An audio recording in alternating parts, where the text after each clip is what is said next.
दोस्तों, अगर आप करना चाह रहे हैं यूजीसी नेट और जेआरएफ की तैयारी, तो आपके लिए बहुत ही बड़ी खुशखबरी है, क्योंकि स्टडी आईक्यू जुडिशरी ने इस बार दिसंबर में आने वाले यूजीसी नेट जेआरएफ की तैयारी कराने के लिए अपना कॉम्प्रिहेंसिव बैच लेकर आए हैं। और इस बैच में वो सारे स्टूडेंट्स जो कि इस बार 2025 दिसंबर यूजीसी नेट जेआरएफ को टारगेट करना चाहते हैं, लॉ के फील्ड से एलएलएम करते हुए एलएलएम पास आउट होने के बाद में नेट जेआरएफ के एग्जाम को देना चाहते हैं, उनके लिए ये पूरा कॉम्प्रिहेंसिव बैच एपीयू के कोड को यूज करने के बाद 7999 में दिया जा रहा है। जितने भी एस्पिरेंट्स तैयारी करना चाहते हैं वो स्टडी आईक्यू के कोर्स में पूरी तरीके से एडमिशन ले सकते हैं। एडमिशन लेने का प्रोसेस क्या होगा वो मैं आपको समझा देता हूं। सबसे पहले आपको गूगल पर जाना है और सर्च करना है स्टडी आईक्यू जुडिशरी। जब आप हमारी ऑफिशियल वेबसाइट पर जाएंगे, उस पर क्लिक करते ही आपको देखने को मिलेगा कि जेआरएफ बैच आपको दिखाई दे रहा है। जेआरएफ बैच पर जैसे ही आप टच करते हैं, आपके पास बहुत सारे ऑप्शंस खुलकर आते हैं। इसमें आपको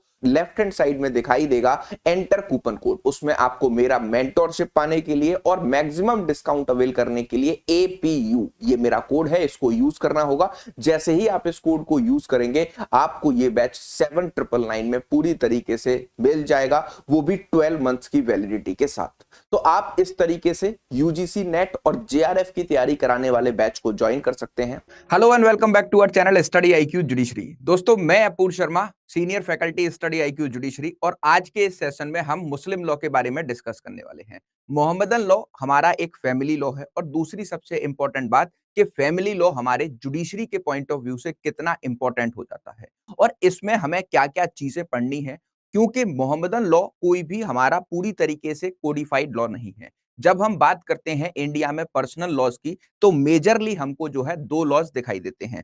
क्या पढ़ने वाले हैं? मोहम्मदन लॉ का इंट्रोडक्शन पढ़ेंगे। और अभी आपको पता होगा, जितने भी हमारे थर्ड बैच के स्टूडेंट हैं, कि आपको हर एक सब्जेक्ट का एक ओवरव्यू दिया जा रहा है, जिससे कि आपके उस सब्जेक्ट के कुछ बेसिक्स क्लियर कराए जा सकें। और फिर आपकी जब सारे सब्जेक्ट जो आपको इस पूरे सिलेबस में 12 मंथ्स के दौरान पढ़ाए जाएंगे, उन सारे की क्लासेस जो है रेगुलर बेसिस पर स्टार्ट होंगी।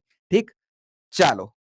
तो अब सारे स्टूडेंट्स आ गए, 1 मिनट वेट कर लेते हैं, और लोग जुड़ेंगे तो वो सारे लोग एक बार स्टार्ट करेंगे, तो फिर एक बार में ही क्लास को स्टार्ट किया जाएगा। और उसके बाद मैं जो जो चीजें आपको बताऊंगा वो बहुत ही ज्यादा इंटरेस्टिंग है। और जब भी हम बात करते हैं किसकी, मुस्लिम लॉ की और हिंदू लॉ की, मतलब हमारे पर्सनल लॉज की, तो इनका जो है बहुत ही लिमिटेड पार्ट हमें लेजिस्लेचर ने कोडिफाई करके दे रखा है।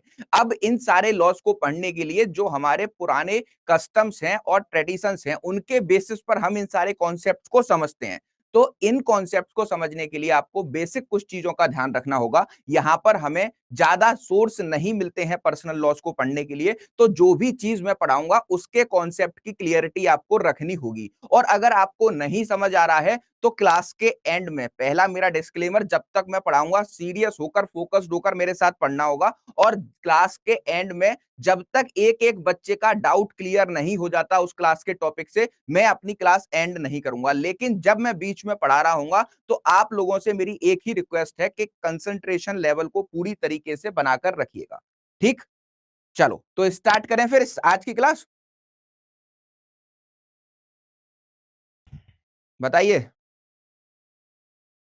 चलो ठीक है, तो क्लास को स्टार्ट करते हैं। हम लोग आज जो है मोहम्मदन लॉ के बारे में डिस्कशन करेंगे। अब मोहम्मदन लॉ जो है हमारा पर्सनल लॉ की कैटेगरी में फॉल करता है। किसकी लॉ की? पर्सनल लॉ की कैटेगरी में मोहम्मदन लॉ फॉल करता है। इसको हम जो है रिलीजियस लॉ भी बोलते हैं। रिलीजियस लॉ बोलने का कारण क्या है कि अगर हम इंडियन प्रोस्पेक्टिव से देखें, तो बेसिकली हमें 4 लॉज नजर आते हैं जो कि पर्टिकुलर ग्रुप ऑफ पर्संस पर या फिर पर्टिकुलर एक रिलीजन के लोगों पर एप्लीकेबल होते हैं। जैसे सबसे पहले अगर देखा जाए, तो एक हिंदू लॉ है जो हमारा फैमिली लॉ 1 कहलाता है। ठीक, इसको हम फैमिली लॉ 1 बोलते हैं।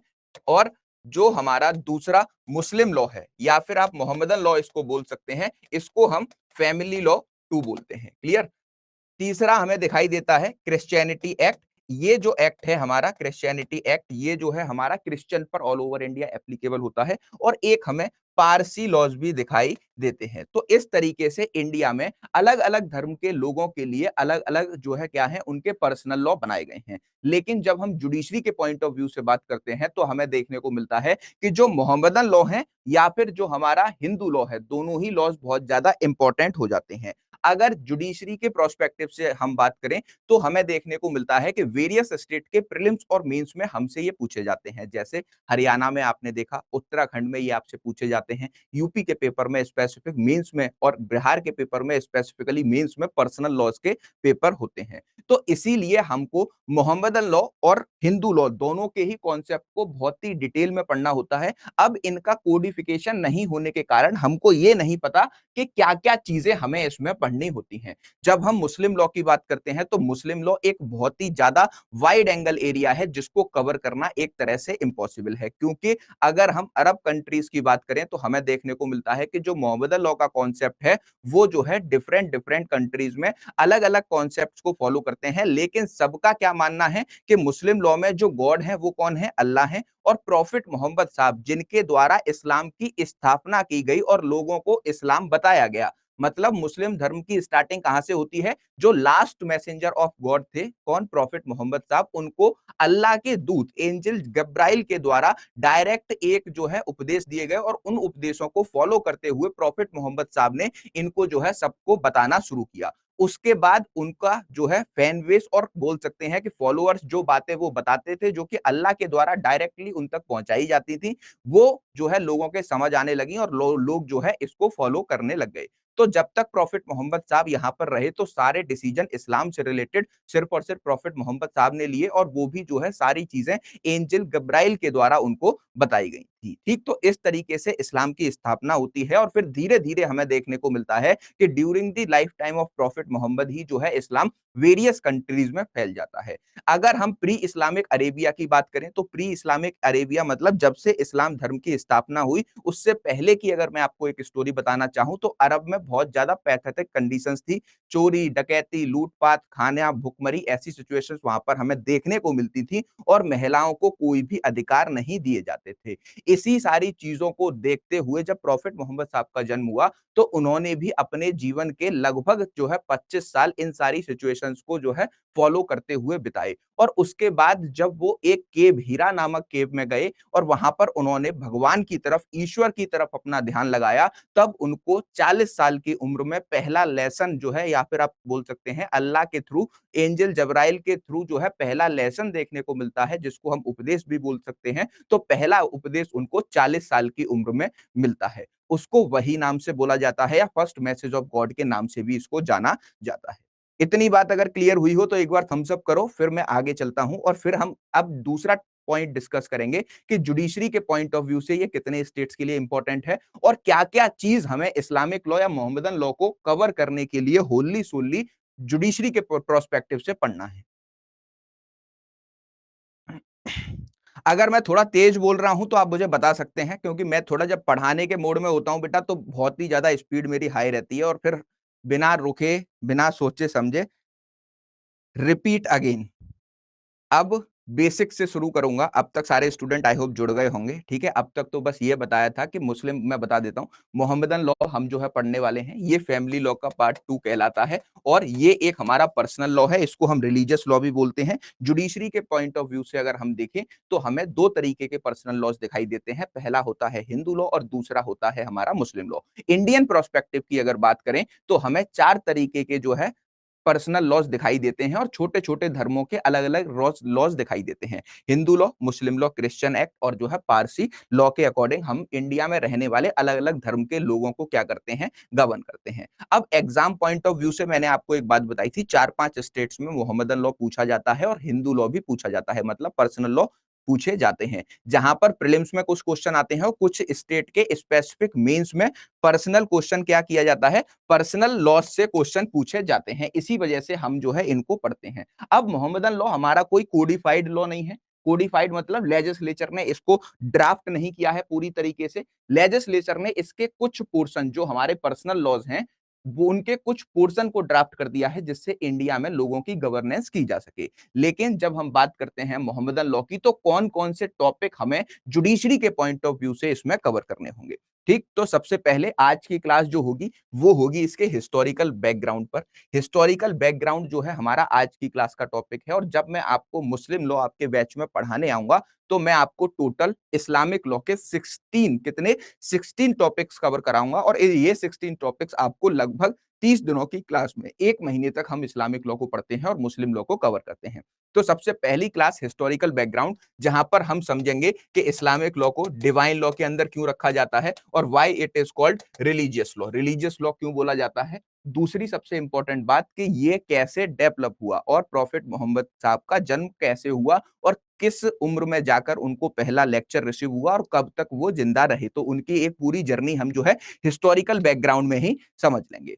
उसके बाद हम इसके ओरिजिन के बारे में दूसरा लेक्चर जो होगा, दूसरा टॉपिक इस्लामिक लॉ का जो होने वाला है, ओरिजिन, इसके सोर्सेस क्या हैं और हु इज मुस्लिम, मुस्लिम होता कौन है, या फिर पैदाए बर्थ से ही मुस्लिम बन सकते हैं या फिर हम कन्वर्सन के साथ ही मुस्लिम बन सकते हैं। तो दूसरी क्लास में हम जो है इन 3 टॉपिक्स को कवर करने वाले हैं। ये हमारे सेशन का जो हमारा लेक्चर नंबर 3 होगा वो होगा, क्योंकि जो हमारी मुस्लिम लॉ की क्लास होगी इसमें मैं आपको हिस्टोरिकल बैकग्राउंड क्लास 1 और क्लास 2 में ही डिस्कस करूंगा। एटलीस्ट 2 क्लासेस लगती हैं हमको मुस्लिम लॉ को हिस्टोरिकल बैकग्राउंड को समझने के लिए। और देखिए, जब भी मैं आपसे बोलता हूं कि किसी भी लॉ को जब हम स्टार्ट करते हैं तो जो उसका बेसिक एसेंस होता है, कहां से उस लॉ की जर्नी शुरू होती है, उस क्लास पे मेरा ज्यादा फोकस रहता है स्टूडेंट्स को बताने के लिए, जिससे कि आप समझ सकें कि कोई लॉ कैसे इंडिया में ओरिजिन हुआ या फिर वर्ल्ड में कोई लॉ कैसे बनकर आया, जिससे कि आगे आने वाले उस लॉ के सारे टॉपिक्स को आप कनेक्ट कर सकें और इजीली समझ सकें। इसी वजह से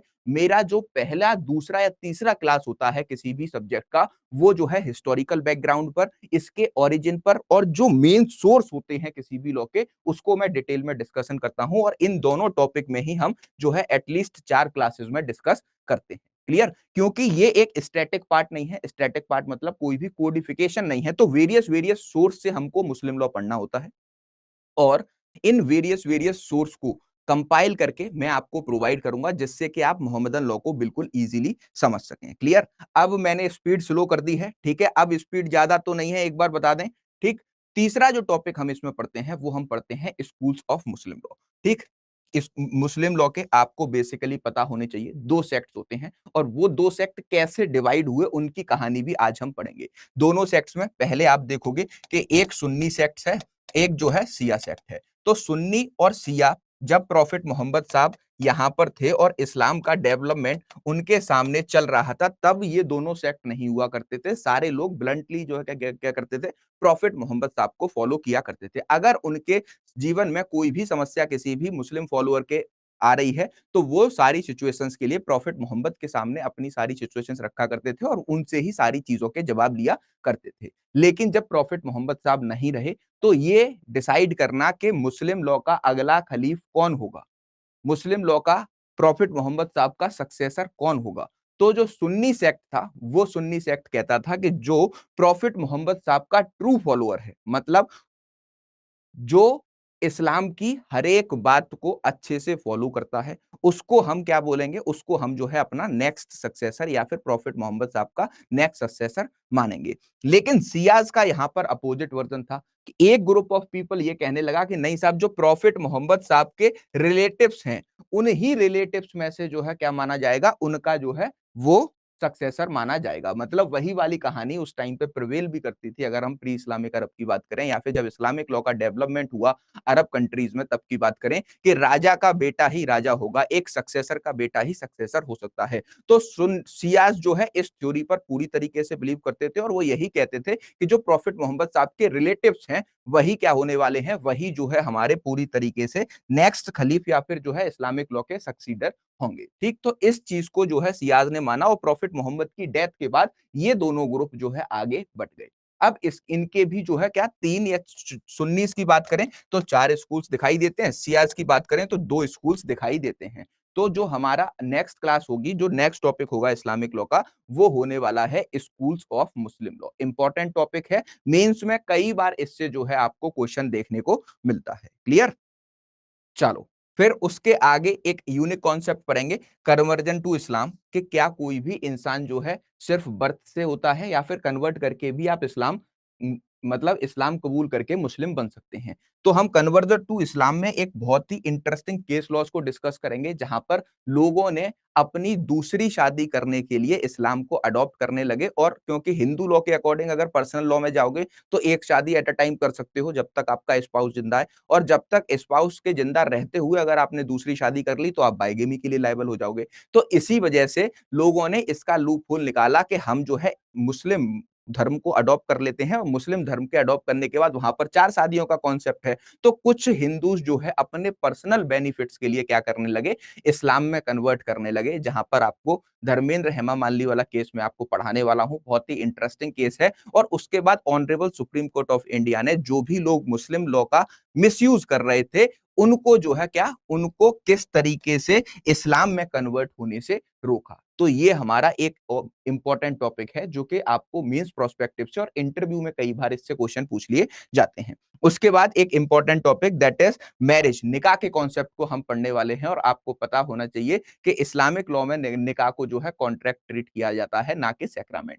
हिंदू लॉ के अकॉर्डिंग जितनी भी मैरिजेस होती हैं उनको सैक्रामेंट ट्रीट करते हैं, लेकिन मुस्लिम लॉ के अकॉर्डिंग सारी जो मैरिज होती हैं उनको जो है सिविल कॉन्ट्रैक्ट के अंदर रखा जाता है। अब्दुल कादिर वर्सेस सलीमा में ऑनरेबल जस्टिस महमूद ने इस पर पूरा एक डिटेल्ड एक्सप्लेनेशन बताया था कि क्यों हम इस्लामिक लॉ की मैरिज के कॉन्सेप्ट को जो है कॉन्ट्रैक्ट में रखते हैं। किस में रखते हैं, कॉन्ट्रैक्ट में रखते हैं। क्लियर। तो सिविल कॉन्ट्रैक्ट इसको क्यों बोला जाता है, क्योंकि एक ही जो है किसमें, एक पार्टी प्रपोजल रखती है, दूसरी पार्टी उसको एक्सेप्ट करती है, और इज और कबूल एक ही ट्रांजैक्शन में होने चाहिए। तो मैरिज का जो है बहुत बड़ा कॉन्सेप्ट है। और इस्लामिक लॉ की मैरिज के कॉन्सेप्ट को आप देखोगे तो जो 4 शादियों वाली बात है वो भी डिस्कस करते हैं इसमें, प्लस यहां पर हम ये भी डिस्कशन करते हैं कि इस्लामिक लॉ में आपको पता होना चाहिए कि जो हमारे रियल ब्रदर सिस्टर होते हैं उनको छोड़ के जो कजन ब्रदर सिस्टर होते हैं उसमें इस्लामिक लॉ में शादी अलाउड होती है और वो शादी वैलिड मानी जाती है। तो निकाह का कॉन्सेप्ट जो है इस्लामिक लॉ का एक यूनिक कॉन्सेप्ट है, और इसको एटलीस्ट मैं जो है 4 से 6 घंटे में आपके साथ डिस्कस करता हूं, मतलब 2 से 3 क्लासेस हमारी लगती हैं इसको कंप्लीट करने में। Clear. Moving ahead, next topic की बात करें तो डोर, मेहर के कॉन्सेप्ट को देखेंगे। डोर क्या है, डोर क्यों इस्लामिक लॉ में दिया जाता है। डोर जो है हस्बैंड की ड्यूटी है कि वो अपनी जो है वाइफ को देगा। एट द टाइम ऑफ निकाह पर ये फिक्स किया जाएगा। हो सकता है कि डोर प्रॉम्प्ट रखा जाए, हो सकता है डोर डिफर्ड रखा जाए। प्रॉम्प्ट और डिफर्ड का मतलब कि जब शादी हुई उसी टाइम, या फिर डिफर्ड मतलब जब शादी के जो हमारी मुस्लिम के बीच में, दोनों के बीच में जो शादी हुई है उसमें कुछ कंडीशंस लगाई गई हैं, अगर वो कंडीशन वायलेट होंगी तो जब शादी का डिसोल्यूशन होगा तब जो है वो डोर पेड किया जाएगा। तो ये मेहर का कॉन्सेप्ट इस्लामिक लॉ में क्यों रखा गया है, इसलिए रखा गया क्योंकि जब हम देखते हैं निकाह का कॉन्सेप्ट तो मुस्लिम पर्सन जो है 4 शादियां कर सकते हैं। तो क्या वो अपनी 4 शादियों के राइट को एक्सरसाइज करें या फिर अपनी जो प्रीवियस वाइफ है उनको तवज्जो देना छोड़ नहीं दें। इसी वजह से हस्बैंड के ऊपर एक डिटरेंट इफेक्ट जो है डाला जाता है कि वो अपनी वाइफ को शादी के समय एक जो है डोवर का अमाउंट देने वाला है। क्लियर हुई इतनी बात। तो डोर का कॉन्सेप्ट एक क्लास इसमें लगती है हमें कंप्लीट करने के लिए, बहुत ही यूनिक कॉन्सेप्ट है। आपको हिंदू लॉ में इस तरीके का कॉन्सेप्ट दिखाई नहीं देगा। उसके बाद हम डाइवोर्स का कॉन्सेप्ट पढ़ने वाले हैं। डाइवोर्स का कॉन्सेप्ट तो आपने अभी रिसेंटली देखा कि triple divorce honourable supreme court of India ने पूरी तरीके से अनकॉन्स्टिट्यूशनल और इनवैलिड डिक्लेयर कर दिया। तो जो ट्रिपल डाइवोर्स की कहानी है वो मैं आपको बहुत अच्छे से समझाऊंगा, और इसमें कहां से ये जर्नी शुरू होती है, जब हम आजाद हुए, भारतीय संविधान बन के रेडी हुआ, ट्रिपल डाइवोर्स को क्यों सुप्रीम कोर्ट ने अनकॉन्स्टिट्यूशनल बनाया, कितने केसेस में ट्रिपल डाइवोर्स के इस मुद्दे को उठाया गया। सबसे पहले अभी एक छोटा सा ब्रीफ बता देता हूं। 1954 में पहली बार ऑनरेबल सुप्रीम कोर्ट के सामने ये क्वेश्चन रखा गया कि जो ट्रिपल डाइवोर्स का कॉन्सेप्ट है वो पूरी तरीके से क्या है, अनकॉन्स्टिट्यूशनल है और इसको हमें हटा देना चाहिए। 1954 गया, 1960 आया, दूसरी बार क्वेश्चन रेज हुआ, 1968 में फिर क्वेश्चन रेज हुआ, फिर 1976 में क्वेश्चन रेज हुआ कि ये सारे क्वेश्चंस रेज हो रहे थे ट्रिपल डाइवोर्स के कॉन्सेप्ट के ऊपर। फिर हमें देखने को मिलता है कि 1976 में मुस्लिम महिलाओं को इद्दत के बाद भी मेंटेनेंस मिलेगा और ये सीआरपीसी के चैप्टर 9 को एक्सरसाइज कर सकती हैं और अपने जो है इद्दत पीरियड के बाद वो जो है मेंटेनेंस को कहां पर क्लेम करेंगी, वो जो है क्लेम करने वाली हैं अपना मेंटेनेंस सीआरपीसी चैप्टर 9 के अंदर सेक्शन 125, 126, 127, 128 के अकॉर्डिंग। ठीक, तो ये सारी चीजें हमें देखने को मिली, तब भी ये क्वेश्चन उठाया गया था कि ट्रिपल डाइवोर्स अनकॉन्स्टिट्यूशनल है, इसको हटा दिया जाए 1976 में, लेकिन तब भी honourable supreme court of India इस पर साइलेंट रही। धीरे धीरे ये कहानी आगे बढ़ती गई, सन 2002 आया, सन 2010 आया, सन 2014 आया और फिर फाइनली हमें देखने को मिलता है कि 2018-19 के लैंडमार्क जजमेंट में ट्रिपल डाइवोर्स को अनकॉन्स्टिट्यूशन और इनवैलिड बता दिया गया। उसकी एक पूरी जर्नी है जिसको हम डिस्कस करते हैं। और जो डाइवोर्स का कॉन्सेप्ट है इस्लामिक लॉ में, इसमें जो है मेजरली सारे राइट्स जो है डाइवोर्स लेने के मुस्लिम मेंस को दिए गए हैं। तो जब हम मुस्लिम मेंस की बात करते हैं तो एक कहावत है कि डाइवोर्स के सारे इस्लामिक लॉ के अधिकार मेंस के पास हैं। फीमेल का कोई भी राइट नहीं है डाइवोर्स लेने का। एक डाइवोर्स होता है जिसको हम डेलीगेटेड तलाक के नाम से जानते हैं, वो भी हस्बैंड का अधिकार है कि वो अपनी वाइफ को क्या करेगी, वो अपने वाइफ को डेलीगेट करेगा कि अगर मैं इन कंडीशंस का वायलेट करता हूं तो आप मुझसे डाइवोर्स ले सकते हैं। इसी वजह से अनरूली हॉर्स नाम दिया जाता है डाइवोर्स के कॉन्सेप्ट में किसी भी मुस्लिम व्यक्ति को। और इसी के बाद हमें देखने को मिलता है कि जो सबसे पहला 1930 मतलब दूसरा एक्ट जो 1939 का डिसोल्यूशन ऑफ मैरिज एक्ट है, अंग्रेजों ने उसी समय बनाया था, क्योंकि तब इस्लामिक लॉ के अकॉर्डिंग महिलाओं के पास तलाक लेने का कोई भी अधिकार नहीं था। और वहीं पर अपोजिट में देखा जाए तो मेल्स के पास सारे अधिकार थे कि वो जो है किसी भी तरीके से इस्लामिक लॉ में डाइवोर्स दे सकते हैं। तो इस्लामिक लॉ के डाइवोर्स की बात करें तो एक बहुत ही लंबा कॉन्सेप्ट यहां पर हमें देखने को मिलता है। और इस डाइवोर्स के कॉन्सेप्ट के लिए मैं आपकी जो है 8 से 10 घंटे की क्लासेस, मतलब 4 से 5 क्लासेस हमें लगती हैं पूरे डाइवोर्स के कॉन्सेप्ट को समझने के लिए, क्योंकि सबसे ज्यादा आपको देखने को मिलता है कि यहां पर डाइवोर्स का कॉन्सेप्ट आपके कई सारे प्रीलिम्स एग्जाम में पूछा जाएगा। दूसरा, कई सारे मेंस के एग्जाम में ये हमसे पूछा जाता है। क्लियर हुई इतनी बात? तो डाइवोर्स में हम कम से कम 4 से 5 क्लासेस लेते हैं, जहां पर ट्रिपल डाइवोर्स को ही समझने में 2 क्लासेस लग जाती हैं। उसके बाद डिफरेंट टाइप ऑफ डाइवोर्स जो इस्लामिक लॉ के हैं उसको हम एक एक करके डिस्कस करते हैं। तो एटलीस्ट 8 से 10 घंटे हमें जो है डाइवोर्स के कॉन्सेप्ट को कंप्लीट करने में लगते हैं। उसके बाद हमारा आता है पेरेंटेज, लेजिटिमेसी एंड एक्नॉलेजमेंट। ठीक, तो यहां पर हमें देखने को मिलता है कि अडॉप्शन का कॉन्सेप्ट इस्लामिक लॉ में नहीं होता। ठीक, अडॉप्शन का कॉन्सेप्ट नहीं होता, तो इसी वजह से जो इस्लामिक लॉ में मदर फादर होते हैं या फिर हम उन्हें गार्जियन बोल सकते हैं, वो लोग जिनके पास बच्चे नहीं होते वो क्या करते हैं, पेरेंटेज ले लेते हैं, लेजिटिमेटी और एक्नॉलेज कर लेते हैं किसी भी मुस्लिम धर्म के बच्चे को। ठीक, तो ये एक यूनिक कॉन्सेप्ट है जो आपको दिखाई देगा, क्योंकि यहाँ पर अडॉप्शन वाला कॉन्सेप्ट नहीं है, इसीलिए इस्लामिक लॉ में इस कॉन्सेप्ट को रखा गया है। लगभग एक क्लास में हम इन सारे कॉन्सेप्ट को पूरी तरीके से क्या करते हैं, पूरी तरीके से कंप्लीट करते हैं। उसके बाद जो हमारा टॉपिक रहता है वो रहता है गार्जियनशिप। इसको हम हिजानत बोलते हैं कि गार्जियनशिप 3 तरीके की इस्लामिक लॉ में देखने को मिलती है। एक माइनर बच्चे की कस्टडी की, उसकी प्रॉपर्टी की, या फिर जो कोर्ट, जब ये दोनों नहीं होंगे तो कोर्ट जो है किसी को उसका गार्जियन अपॉइंट करेगा। तो गार्जियनशिप का कॉन्सेप्ट भी बहुत अच्छा है, जिसको एक क्लास में हम कंप्लीट करते हैं। उसके नेक्स्ट टॉपिक आता है maintenance. This is also a very important topic of the Islamic law. और यहां पर हम जो है सीआरपीसी के चैप्टर 9 का डिटेल डिस्कशन करते हैं। और ये कॉन्सेप्ट के इस्लामिक लॉ में अगर मैं मेंटेनेंस की बात करूं तो 2 मिनट का एक मैं आपको रिकैप देना चाहता हूं। इस्लामिक लॉ के ट्रेडिशंस के अकॉर्डिंग और कुरान के अकॉर्डिंग देखा जाए तो मुस्लिम लॉ में 4 शादियां मुस्लिम कर सकता है। तो अगर उसको अपनी वाइफ से डाइवोर्स लेना है तो वो जो है जब तक उसका इद्दत पीरियड चल रहा होगा। अब आप लोग कहोगे कि सर इद्दत पीरियड क्या होता है? एक मुस्लिम मैरिज डिसॉल्व हो रही है, उसके बाद में उसके कोई बच्चे का जन्म नहीं हो जाए। इसी वजह से इस्लामिक लॉ में एक इद्दत पीरियड नाम का कॉन्सेप्ट है, जहां पर जो वाइफ को डिसॉल्व मैरिज डेथ के थ्रू डिसॉल्व हो रही है या फिर उसको डाइवोर्स दिया जा रहा है, तो उतने टाइम पीरियड तक 2 या 3 महीने तक अलग-अलग जो है लॉज में अलग-अलग बताया गया है, वो जो है दूसरी शादी नहीं कर सकती और किसी से सेक्सुअल इंटरकोर्स नहीं कर सकती। जब तक वो इद्दत पीरियड कंप्लीट नहीं हो जाएगा तब तक महिला दूसरी शादी नहीं कर सकती है। अब ये इद्दत पीरियड रखने का मेन मोटिव ये है कि जो इद्दत पीरियड के अंदर अगर वो लेडी प्रेग्नेंट हो जाती है तो जो बच्चा उसके इद्दत पीरियड के अंदर उसने बच्चे को कंसीव किया है उसकी पेरेंटेज किसकी मानी जाएगी। तो जो पति उसका डेथ कर चुका है जिसके वजह से शादी डिसॉल्व हुई है या फिर उसके पति ने डाइवोर्स के थ्रू शादी डिसॉल्व की है तो वो उसका बच्चा माना जाएगा। तो यहां पर जो है हम मेंटेनेंस को जब पढ़ेंगे तो इस्लामिक लॉ क्या कहती है, इस्लामिक लॉ कहती है कि एक हस्बैंड एंड वाइफ है, इनकी शादी होती है 1 जनवरी सन 2000 को, ठीक, 2000 में इनकी शादी हुई। अब 5 साल तक इनकी शादी कंटिन्यू चली और यहां पर क्या हुआ, 1 जनवरी 2005 के दिन यहां पर ये शादी, ये दोनों डिसाइड करते हैं कि हम एक दूसरे से डाइवोर्स लेंगे, ठीक। अब यहां पर डाइवोर्स इनका फाइनल हो जाता है। तो डाइवोर्स के बाद इद्दत पीरियड है 3 ल्यूनर मंथ, 3 ल्यूनर मंथ, ठीक। अब 3 ल्यूनर मंथ का क्या होता है, हिजरी कैलेंडर के हिसाब से, हिजरी कैलेंडर के हिसाब से जो इस्लामिक कैलेंडर है उसके हिसाब से 29.5 दिन का एक महीना माना जाता है। कितना, 29.5 दिन का एक महीना माना जाता है। बिहार के प्रीलिम्स का ये क्वेश्चन है कि अगर हम हिजरी कैलेंडर के हिसाब से जाएं तो एक ल्यूनर मंथ में कितने नंबर ऑफ डेज होते हैं, तो 29.5 जो है क्या होते हैं, टोटल हमारे यहाँ पर डेज होते हैं।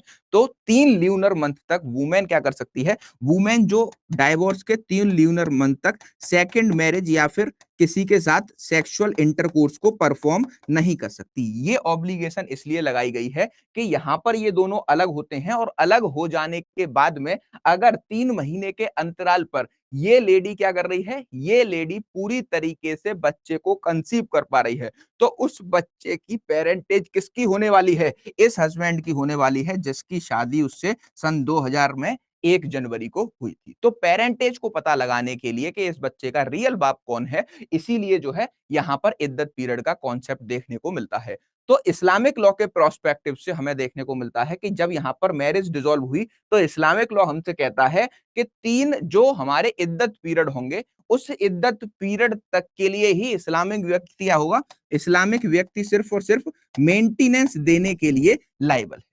क्लियर हुई इतनी बात। लेकिन जैसे ही ये इद्दत पीरियड्स खत्म हो जाएगा उसके बाद वुमेन के पास कोई भी राइट नहीं है कि वो जो है क्या ले सके, वो पूरी तरीके से यहां पर मेंटेनेंस को क्लेम कर सके। तो इस पर ना बहुत ज्यादा क्या था, बहुत ज्यादा कॉन्फ्लिक्ट था, बहुत ज्यादा कॉन्ट्राडिक्शन था। इसी वजह से हमें यहां पर देखने को मिलता है कि इस कॉन्ट्राडिक्शन को दूर करने के लिए ऑनरेबल सुप्रीम कोर्ट के सामने इस क्वेश्चन को कई बार रेज किया गया और फाइनली 1974-1976 के लगभग ऑनरेबल सुप्रीम कोर्ट ने यह डिटरमाइन किया कि भाई इस्लामिक लॉ कह रहा है कि इद्दत पीरियड तक हस्बैंड वाइफ को मेंटेन करेगा, ये बिल्कुल हम सही मानते हैं, हम इस्लामिक लॉ में कोई भी गलती नहीं मान रहे। लेकिन अब ये हमारा कंटेंशन है कि इद्दत पीरियड के बाद जब भी मुस्लिम वाइफ को मेंटेनेंस चाहिए होगा तो वो चैप्टर नंबर 9 ऑफ सीआरपीसी के जो सेकुलर प्रोविजंस हैं उसमें जाकर अपने बचे हुए लाइफ टाइम का मेंटेनेंस ले सकती है जब तक कि वो रीमैरी नहीं कर लेती। ठीक, तो ये एक बहुत ही यूनिक कॉन्सेप्ट है। यहां पर हमें जो है एक जो क्या एक लिमिट भी देखने को मिलती थी, लेकिन उस लिमिट को भी सीआरपीसी में अबॉलिश कर दिया गया है। तो ये पूरा मेंटेनेंस की जो क्लास होगी इस्लामिक लॉ के प्रोस्पेक्टिव से, वो जो है कितनी होने वाली है, वो हमारी कम से कम 2 से 3 क्लासेस लगती हैं मेंटेनेंस के पूरे कॉन्सेप्ट को समझने की। क्लियर हुई। इतना सबको अभी तक समझ में आया कि इस्लामिक लॉ में, अभी मैं बस ये बता रहा हूं कि इस्लामिक लॉ में हम किस किस टॉपिक्स को पढ़ने वाले हैं जिससे कि हम ओवरऑल मोहम्मदन लॉ को समझ सकें। तो ये 10 टॉपिक हमने यहां पर इस्लामिक लॉ से देख लिए। अब इसके बाद 6 इंपॉर्टेंट टॉपिक्स और बचते हैं। अब इन 6 इंपॉर्टेंट टॉपिक्स में छोटे छोटे कॉन्सेप्ट हमें देखने को मिलते हैं। यहां तक ये मानिए कि आपका टोटल 70% इस्लामिक लॉ हमने कवर कर लिया है, जो कि आपके मेंस के और प्रीलिम्स के पॉइंट ऑफ व्यू से इंपॉर्टेंट। क्लियर हुई। इसके बाद कुछ और इंपॉर्टेंट टॉपिक बचते हैं जैसे गिफ्ट मतलब हिबा। इस्लामिक लॉ, मुस्लिम अगर एक प्रॉपर्टी को गिफ्ट करना चाहता है किसी को तो किस तरीके से कर सकता है, ये जो है पर्सनल लॉज के अकॉर्डिंग यहाँ पर गिफ्ट का कॉन्सेप्ट बताया गया है। जब हम इस्लामिक लॉ के गिफ्ट के कॉन्सेप्ट को पढ़ते हैं तो ट्रांसफर ऑफ प्रॉपर्टी एक्ट 1882 जो सेकुलर लॉ है उसके गिफ्ट के प्रोविजंस को कंपेयर करते हैं कि क्यों इस्लामिक लॉ के लोग टीपीए के अकॉर्डिंग गिफ्ट नहीं करते, क्योंकि ट्रांसफर ऑफ प्रॉपर्टी एक्ट में 2 जगह लिखा हुआ है कि ये प्रोविजंस मुस्लिम लॉ पर एप्लीकेबल नहीं होंगे। किसी बच्चे को अगर पता हो तो कमेंट करके फटाफट बताना। ठीक, तो 11 टॉपिक हमारा रहने वाला है गिफ्ट का। एक क्लास लगती है टोटल पूरे गिफ्ट के कॉन्सेप्ट को समझने के लिए। मूविंग अहेड, आगे चलते हैं। फिर आता है हमारा विल, मतलब वसीयत का कॉन्सेप्ट। विल का कॉन्सेप्ट आप सभी को पता होगा, विल का मतलब होता है वसीयत। जब कोई भी इंसान अपनी एक्चुअल लाइन ऑफ सक्सेशन को क्या करना चाहता है, डिस्टर्ब करके किसी भी थर्ड पर्सन को प्रॉपर्टी देना चाहता है, तो वो जो है क्या करता है, वसीयत करता है। वसीयत करने के बाद में वो अपने जिंदा रहते हुए वसीयत करेगा, लेकिन वो वसीयत कब फोर्स में आएगी, जब उसकी डेथ हो जाएगी। ठीक, तो यहां पर क्या क्लियर। फिर हम जो है इस्लामिक लॉ के वसीयत मतलब विल के कॉन्सेप्ट को पढ़ेंगे। एक क्लास लगती है इसको भी कंप्लीट करने के लिए। उसके बाद हम जो है वक्फ के कॉन्सेप्ट को पढ़ने वाले हैं। दैट मींस ट्रस्ट का कॉन्सेप्ट इस्लामिक लॉ में क्या होता है, इसको भी हम एक क्लास में कवर करते हैं। एक यूनिक कॉन्सेप्ट है दैट वेट ट्रांजैक्शन, जिसको हम मर्जुल मौत बोलते हैं। ये ट्रांजैक्शन भी हमें जो है बहुत ज्यादा हेल्पफुल होते हैं। इसमें कुछ लिमिट्स होती हैं, जहां पर एक इंसान या तो बीमारी की वजह से या फिर ओवर एज हो जाने के कारण उसको ऐसा लगता है कि अब उसके अंतिम दिन चल रहे हैं, तो तब वो किसी भी जो है इंसान के लिए विल बनाता है, या फिर वो जो है क्या करता है, ट्रस्ट क्रिएट करता है। तो क्या लिमिटेशन हमारे डेथ बेड ट्रांजैक्शंस पर मुस्लिम व्यक्ति के ऊपर लगाई गई हैं। ठीक, तो ये एक यूनिक कॉन्सेप्ट है, इसको जो है एक क्लास में कंप्लीट कर लिया जाता है। लगभग 1 घंटे का कॉन्सेप्ट है, जिसको हम पूरी तरह से कवर करते हैं। मूविंग अहेड, प्रियम्पशन, हक सुफा का अधिकार, ये भी एक इंपॉर्टेंट कॉन्सेप्ट है। अब ये दोनों ही मैं जो है एक ही क्लास में कवर कर देता हूं। 2 घंटे की क्लास होती है, तो उसी में हम इन दोनों टॉपिक्स को कवर कर लेते हैं। और last but not the least, ठीक, इस्लामिक लॉ का कोई ओर से लेकर छोर नहीं है। इतना बड़ा लॉ है, इतनी सारी चीजें पढ़ने को हैं, लेकिन जुडिशरी के पॉइंट ऑफ व्यू से इन सारे ही टॉपिक्स के क्वेश्चंस पूछे जाते हैं। इसी वजह से मैं इन सारे टॉपिक्स को कवर करूंगा। और इनहेरिटेंस, ठीक, इस्लामिक लॉ का जो इनहेरिटेंस का कॉन्सेप्ट है वो बहुत ही ज्यादा लंबा, लेंदी, जितने ऊपर के 15 टॉपिक हैं उतना ही बड़ा इस्लामिक लॉ का इनहेरिटेंस का टॉपिक है। ठीक, तो इसको 3 से 4 क्लासेस में मैं आपको डिटेल में समझाऊंगा। इसको समझने के लिए आपने जितना दिमाग अपना मेरे साथ लगभग 20 से 22 दिन की क्लासेस में लगाया होगा, उतना ही दिमाग आपको मेरे साथ सिर्फ और सिर्फ इनहेरिटेंस की क्लासेस में लगाना होगा, वरना ये कॉन्सेप्ट आपको बिल्कुल भी समझ में नहीं। क्लियर हुई इतनी बात। मुस्लिम लॉ का कोई कोडिफिकेशन नहीं है, अगेन आई एम रिपीटिंग। तो जो चीजें हम पढ़ेंगे वो जो है ट्रेडिशनल फॉर्म में पढ़ेंगे, दूसरा टॉपिक वाइज पढ़ेंगे, तभी हम इस्लामिक लॉ को कंप्लीट कर सकते हैं। तो इस तरीके से पूरे इस्लामिक लॉ के कॉन्सेप्ट को मैं लगभग आपको जो है 24 से लेकर 26 क्लासेस में कंप्लीट कराता हूं। इट मींस 1 मंथ लगता है हमको जो है इस्लामिक लॉ के सारे कॉन्सेप्ट को क्लियर करने में। ठीक, इट्स वेरी कॉम्प्लिकेटेड। हाँ बेटा, कॉम्प्लिकेटेड तो बहुत है। इस्लामिक लॉ के कॉन्सेप्ट एक दूसरे में ना नूडल्स की तरह उलझे हुए हैं, समझ रहे हो। नूडल्स खाते हो तो एक दूसरे के साथ नूडल्स की तरह ये जो है ना अटके हुए हैं। एक एक नूडल को उठाना है जिससे हमारा नूडल टूटे भी नहीं और हम उस कॉन्सेप्ट को डिटेल में डिस्कस करके समझ भी लें। अब इसमें बहुत सारी चीजें ऐसी हैं जहां पर ऑनरेबल सुप्रीम कोर्ट और हाई कोर्ट के बीच में कॉन्ट्राडिक्शन है, लेकिन इस्लामिक लॉ की जो एक बेस्ट किताब मानी जाती है पारस दीवान, और जो हमारी दूसरी किताब है आईए खान की, उन दोनों ही किताबों के मिक्सचर से मैं आपको इस्लामिक लॉ के सारे कॉन्सेप्ट समझाने की कोशिश करूंगा।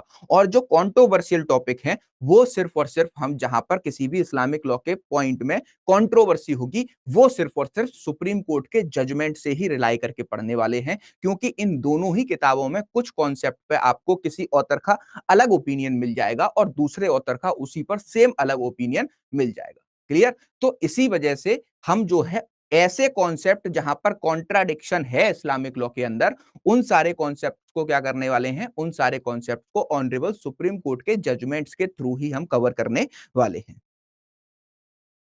सर आप तो पहले ही डरा रहे हो। बेटा मैं डरा बिल्कुल नहीं रहा हूं, मैं आपको बस ये बता रहा हूं कि जब इस्लामिक लॉ पढ़ाऊंगा तो कंसंट्रेशन लेवल इतना हाई रहना चाहिए कि 2 घंटे की क्लास में नोट्स वोट सब बने हुए मिल जाएंगे, या फिर दोबारा देखकर बना लेना, ठीक। वरना समझ में नहीं आएंगी चीजें और मैं 2 घंटे डेली आकर आपको पढ़ाकर चला जाऊंगा और आप लास्ट में ये कहोगे कि सर 25 क्लासेस कराई थी आपने लेकिन समझ में तो 3 ही आई।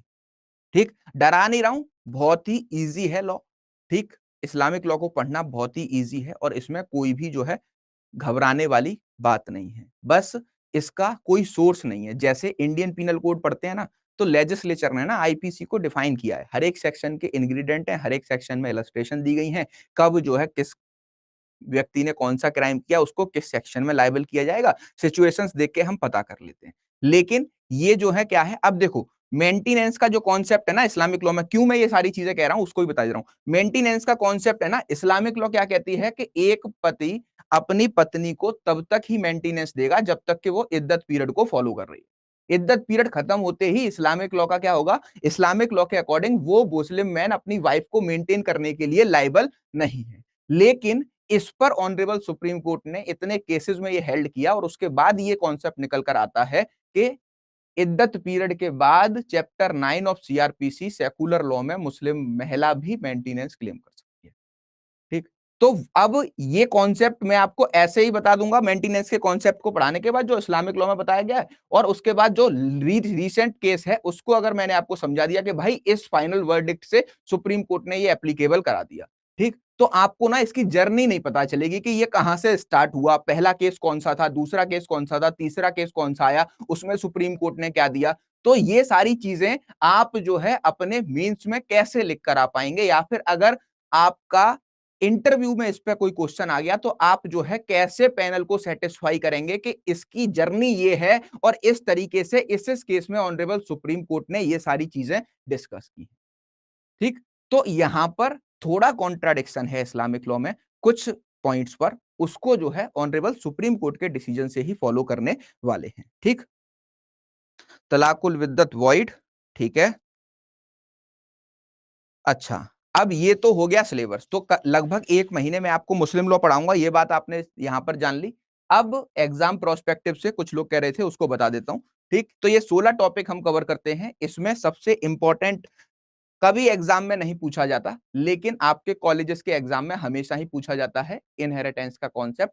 और इनहेरिटेंस हमारा मेंस के प्रोस्पेक्टिव से बिल्कुल इंपॉर्टेंट नहीं है, बस इसके जो कुछ कॉन्सेप्ट हैं वहां पे प्रीलिम से क्वेश्चन पूछ लिए जाते हैं, लेकिन पूरा कॉन्सेप्ट मैं आपको इनहेरिटेंस का कवर कराऊंगा, कोई टेंशन लेने वाली बात नहीं है। ठीक, मोहम्मदन लॉ की अगर बात करें तो कुछ बच्चे इस बैच में ऐसे होंगे, वो ऐसे स्टेट्स की तैयारी कर रहे हैं जहां पर मोहम्मदन लॉ नहीं आता। ठीक, लेकिन जो बच्चे इन 4 मेजर स्टेट्स को फोकस कर रहे हैं या भविष्य में इन 4 स्टेट्स के पेपर को देने के वहां पर सिविल जज जूनियर डिवीजन बनना चाहते हैं। ठीक, पहला स्टेट है यूपी, दूसरा है बिहार, तीसरा है उत्तराखंड, चौथा है हरियाणा। ठीक, अगर आप इन चारों स्टेट्स में से किसी भी स्टेट की तैयारी कर रहे हैं तो इसके अलावा भी 3-4 अदर स्टेट्स हैं जहां पर मोहम्मदन लॉ और हिंदू लॉ पर्सनल लॉज पूछे जाते हैं, तो यहां पर प्रीलिम्स और मेंस। अब इन दोनों ही स्टेट्स में से अगर आप इन दोनों स्टेट्स पर जाओगे तो एक स्पेसिफिक पेपर कंडक्ट कराया जाता है मेंस में। मेंस में बता रहा हूं, प्रीलिम्स में तो इन चारों में आएगा, ठीक है। और इस बार उत्तराखंड में तो 15 नंबर का तो मुस्लिम लॉ आया, 17 मार्क्स का मुस्लिम लॉ आया था, और हिंदू लॉ की बात करें तो 22 मार्क्स का हिंदू लॉ आया था। क्लियर, तो उत्तराखंड ने तो इस बार फैमिली लॉ से ही लगभग 45 क्वेश्चन पूछ लिए थे। 150 नंबर का पूरा पेपर था, उसमें से हमारे कितना 45 क्वेश्चन तो सिर्फ और सिर्फ फैमिली लॉ से ही आए थे। तो उत्तराखंड वाले रेडी हो जाइएगा इस सारे कॉन्सेप्ट को समझने के लिए, मेंस में भी बहुत ज्यादा हेल्पफुल रहता है। अब जो मेंस का पेपर कंडक्ट कराया जाता है यूपी और बिहार में, इसमें आपका फैमिली लॉ का एक अलग से ऑप्शन होता है जहां पर आपका 150 और 100 नंबर का पेपर देखने को मिलता है। क्लियर हुई? क्लियर हुई इतनी बात? तो ये जो मैंने बोला कि ये मेजर 4 स्टेट्स हैं जहां पर मेंस प्रीलिम्स दोनों में, बाकी प्रीलिम्स में बहुत सारी जगह आता है। ठीक, तो यहां पर आपको क्या करना है, मुस्लिम लॉ को as well as Hindu law को इन सारे स्टेट्स के लिए तैयार करना है। क्लियर, अब आगे चलते हैं और अब इस्लामिक लॉ के हिस्टोरिकल बैकग्राउंड को समझते हैं। ठीक, मोहम्मदन लॉ ये जो ऑफिशियल वर्ड है वो हमारा किसने, ऑनरेबल सुप्रीम कोर्ट ने अपने जजमेंट्स में क्या किया है, जजमेंट्स में इसको रिकॉग्नाइज किया है। तो अगर मैं आपसे मोहम्मदन लॉ बोलूं या फिर मुस्लिम लॉ बोलूं तो यही डिटरमाइन करके चलना है कि आपको क्या करना होगा, आपको मैं मुस्लिम लॉ या फिर मोहम्मदन लॉ की ही बात कर रहा हूं। ठीक, ये नहीं होना चाहिए। अब देखो, मोहम्मदन लॉ का प्रोस्पेक्टिव सुप्रीम कोर्ट ने इंडियन प्रोस्पेक्टिव के लिए इस्तेमाल किया। इसका क्या मतलब था कि कुछ स्पेसिफिक चीजें हैं जो इंडियन मुस्लिम के लिए बहुत ज्यादा इंपॉर्टेंट है और इस कॉन्सेप्ट को क्या करना होगा, इस कॉन्सेप्ट को जो है हमें पूरी तरीके से समझना होगा। और इसी मोहम्मदन लॉ के 16 टॉपिक हम जो है इंडियन जुडिशरी के प्रोस्पेक्टिव से पढ़ते हैं। वहीं पर अगर मैं इस्लामिक लॉ की बात करूं या फिर मुस्लिम लॉ की बात करूं तो बहुत सारे ऐसे कॉन्सेप्ट हैं जो कि इस्लामिक लॉ के वेरियस कंट्रीज में क्या किए जाते हैं, फॉलो किए जाते हैं। और वो जो है अलग अलग ज्योग्राफिकल कंडीशंस देखकर कंट्री के अलग अलग होते हैं। ठीक, तो मोहम्मदन लॉ को जो है क्या बोला जाता है, पर्सनल लॉ बोला जाता है। ठीक, हिस्टोरिकल बैकग्राउंड स्टार्ट कर रहा हूं मैं, अब थोड़ा सा फोकस बना लेना। अब तक तो सिर्फ टॉपिक्स बताए थे कि क्या क्या टॉपिक्स हम मुस्लिम लॉ में पढ़ते हैं। ठीक है, तो पूरे कंसंट्रेशन के साथ रहना। एक कहानी सुनाऊंगा आपको इस्लामिक लॉ की कि कैसे इस्लामिक लॉ जो है डेवलप हुआ और कैसे इसको डिवाइन लॉ बोला जाता है।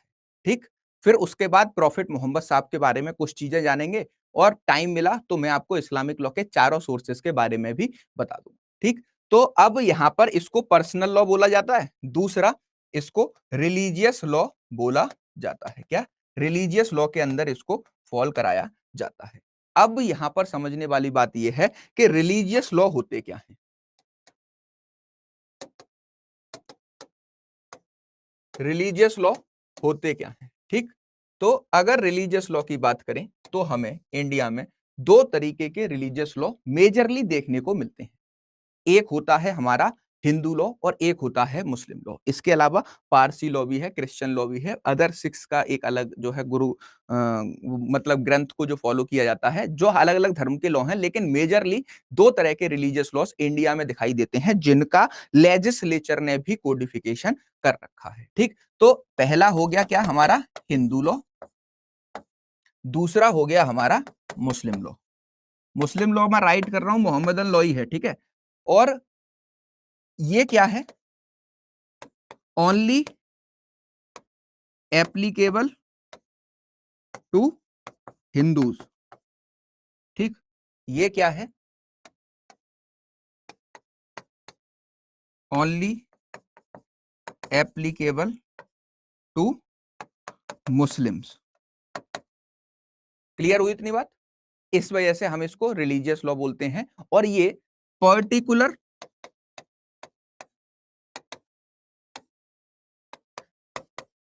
रिलीजन के लोगों पर एप्लीकेबल होता है, इस वजह से इसको रिलीजियस लॉ बोला जाता है। अब रिलीजियस लॉ इंडिया में दो तरीके के होते हैं। सबसे पहले ये बताओ, आपको ये पता है या नहीं, या फिर किसी ने अभी तक अपनी क्लासेस में ये बताया है कि दो तरीके के लॉ होते हैं, एक होता है डिवाइन लॉ और एक होता है मैन मेड लॉ? किसी ने बताया है? और मैन मेड लॉ के क्या एग्जाम्पल हैं और डिवाइन लॉ के क्या एग्जाम्पल हैं? किसी ने अभी तक ये चीजें समझाई हैं? किस किस सब्जेक्ट की आपने क्लासेस की हैं? उसमें आपने अभी तक शायद मेरे हिसाब से 3-4 क्लासेस कर ली होंगी। तो किसी ने बताया है कि मैन मेड लॉ क्या है?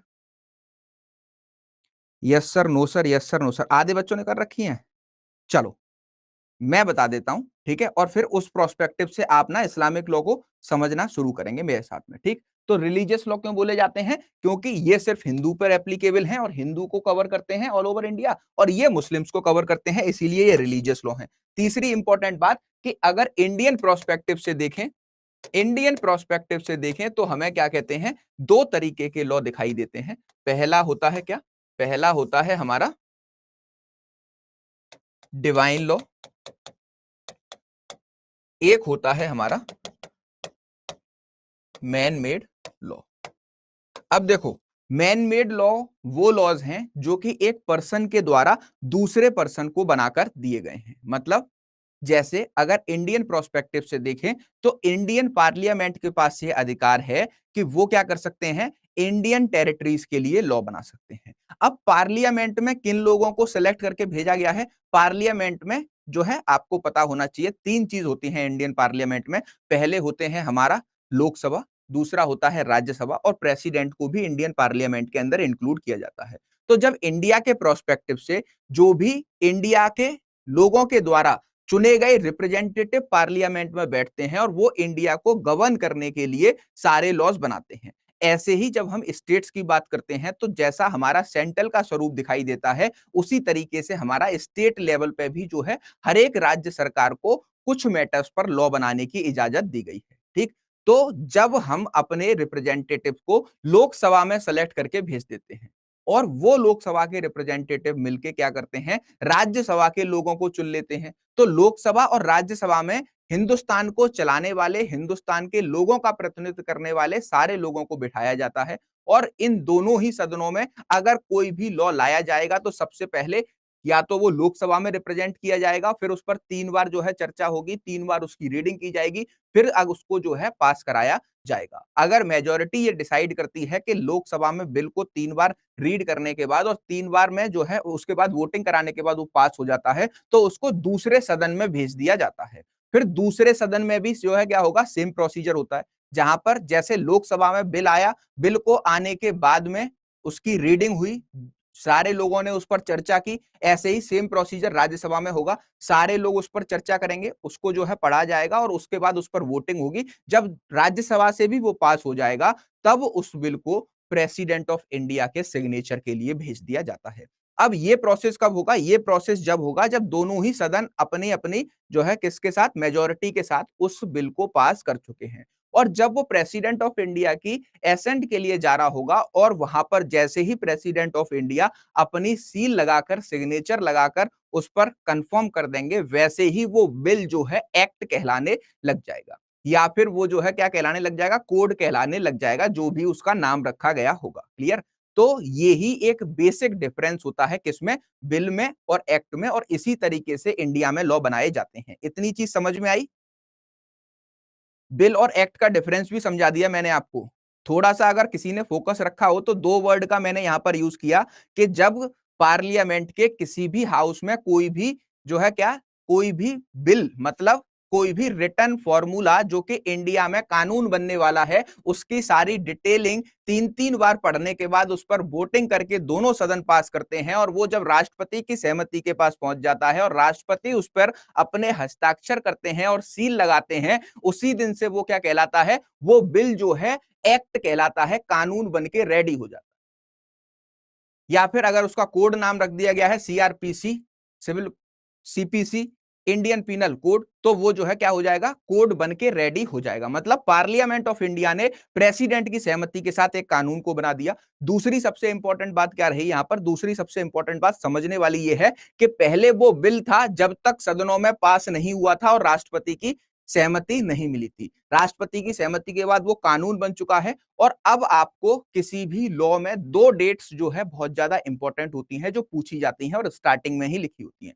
किसी भी लॉ का फ्रेमवर्क देखा होगा तो लॉ जो स्टार्ट हो रहा होता है उसका यहां पर जो है क्या होता है, प्रीएम्बल होता है कि उस लॉ का ऑब्जेक्ट क्या है। उसके बाद यहां पर सेक्शन 1 होता है, तो यहां पर एक डेट लिखी होती है, सपोज 29 अगस्त 1973 लिखी हुई है, तो इस डेट को हम क्या बोलते हैं, एसेंट डेट बोलते हैं कि इस ये जो पूरा कानून है ये पहले हमारा लोकसभा में या फिर राज्यसभा में। अब देखो एक और चीज समझ लो कि कोई भी कानून ना या तो राज्यसभा में ले आया जाएगा, उसके बाद पास कराने के बाद लोकसभा में भेज दिया जाएगा, या फिर लोकसभा में पेश किया जाएगा, लोकसभा में अगर पास हो गया तो राज्यसभा में भेज दिया जाएगा। तो किसी भी हाउस में इंट्रोड्यूस किया जा सकता है, ऐसा कहीं स्पेसिफिक लिखित नहीं बताया गया कि लोकसभा में ही कोई भी बिल जो है इंट्रोड्यूस किया जाएगा। लेकिन मनी बिल जो होता है, ठीक, वो सिर्फ और सिर्फ लोकसभा में इंट्रोड्यूस किया जाता है। प्रीलिम्स के दोनों ही इंपॉर्टेंट क्वेश्चन थे जो मैंने आपको बता दिए। ठीक, तो जैसे ही इन दोनों सदनों ने क्या किया, इन दोनों सदनों में जो है मेजॉरिटी के साथ इन एक बिल को, मैं अभी बिल की बात कर रहा हूं, ठीक है, बिल को पास कर दिया और पास करने के बाद में इसको प्रेसिडेंट की एसेंट के लिए भेजा। जैसे ही प्रेसिडेंट ऑफ इंडिया के पास ये बिल पहुंचा, प्रेसिडेंट ऑफ इंडिया ने सपोज करिए 26 अगस्त 1973 को क्या किया, इस बिल पर हस्ताक्षर कर दिए। तो ये जो डेट होगी, ये जो बिल होगा वो 26 अगस्त से भारत के लिए एक क्या होगा, लॉ बन के रेडी हो जाएगा और इसको हम जो है क्या बोलेंगे, ऑफिशियली इसको कानून बोलेंगे। क्या बोलेंगे, ऑफिशियली इसको कानून बोलेंगे। लेकिन सेक्शन 1 में होती है हमारी इन्फोर्समेंट डेट।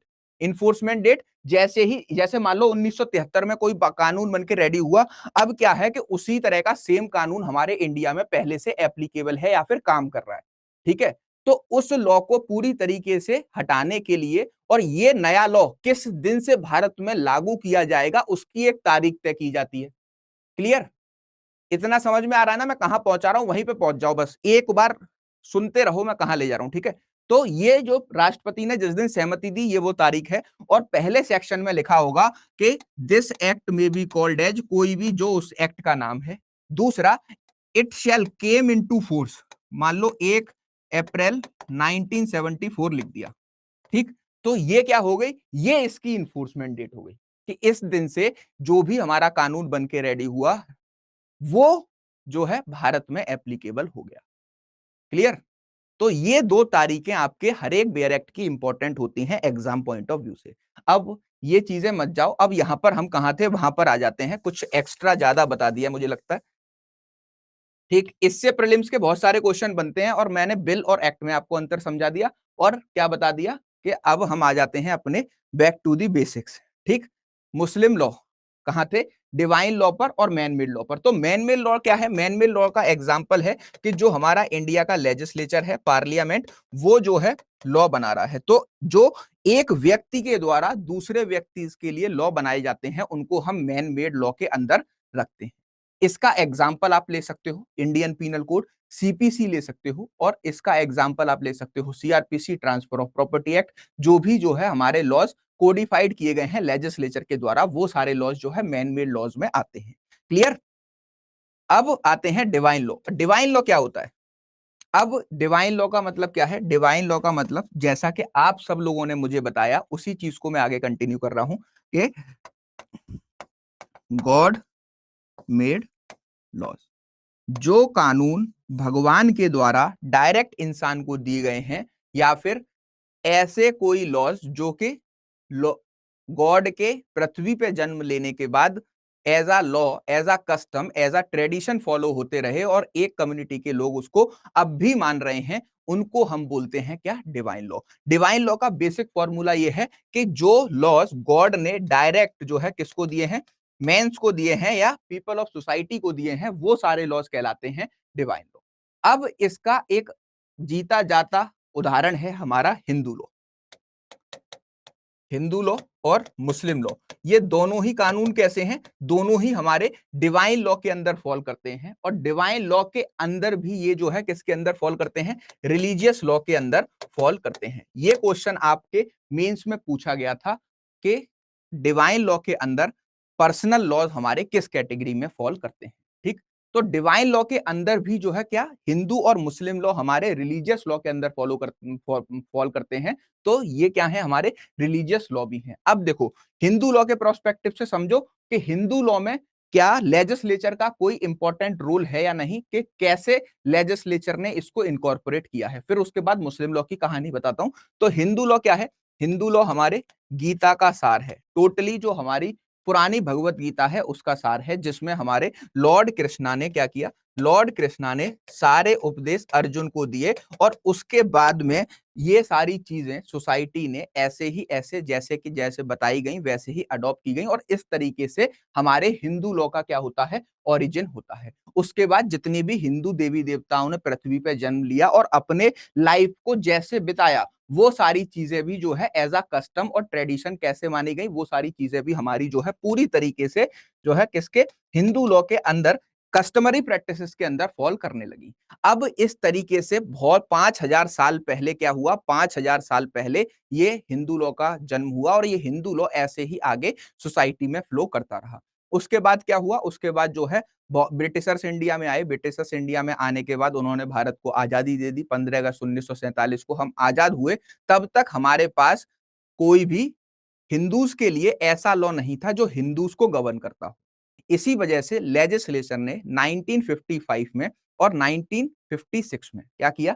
1955, इसी को कंटिन्यू करते हैं, 1955 में और 1956 में, क्लियर, हिंदू के लॉज के कुछ प्रिंसिपल, हिंदू के लॉज के कुछ बेसिक प्रिंसिपल्स को इन्होंने 4 एक्ट में तब्दील कर दिया। ठीक, अब यहां पर एक कैच समझना, इन चारों एक्टों को नाम दिया गया, पहले हिंदू मैरिज एक्ट, दूसरा Hindu succession act, Hindu adoption and maintenance act और हिंदू गार्जियनशिप एक्ट। ठीक, तो ये जो है 4 लॉ बनाए। अब क्या इसमें पूरा हिंदू लॉ को इनकॉर्पोरेट कर दिया गया? ऐसा हुआ या नहीं हुआ? हिंदू लॉ अपने आप में एक बहुत वाइड लॉ है। ठीक, इसका भी कोई और छोर नहीं है इस्लामिक लॉ की तरह। ठीक, क्योंकि बहुत सालों में डेवलप हुआ, ऐसा तो नहीं है कि भाई 100 साल में डेवलप हो गया, तो 100 साल की हिस्ट्री खंगाल के देख ली जाए कि कैसे कैसे डेवलप हुआ, क्या क्या हुआ, और लेजिस्लेचर उन सारी चीजों को इनकॉर्पोरेट कर दे। ऐसा नहीं है। हिंदू लॉ की 5000 साल पुरानी हिस्ट्री है। तो इस तरीके से जो भी हिंदू लॉज में से इंपॉर्टेंट बेसिक प्रिंसिपल थे इंडियन सोसाइटी को गवर्न करने के लिए, वो बेसिक प्रिंसिपल लेजिस्लेचर ने क्या किया, कोडिफाई कर दिए इन 4 एक्टों में।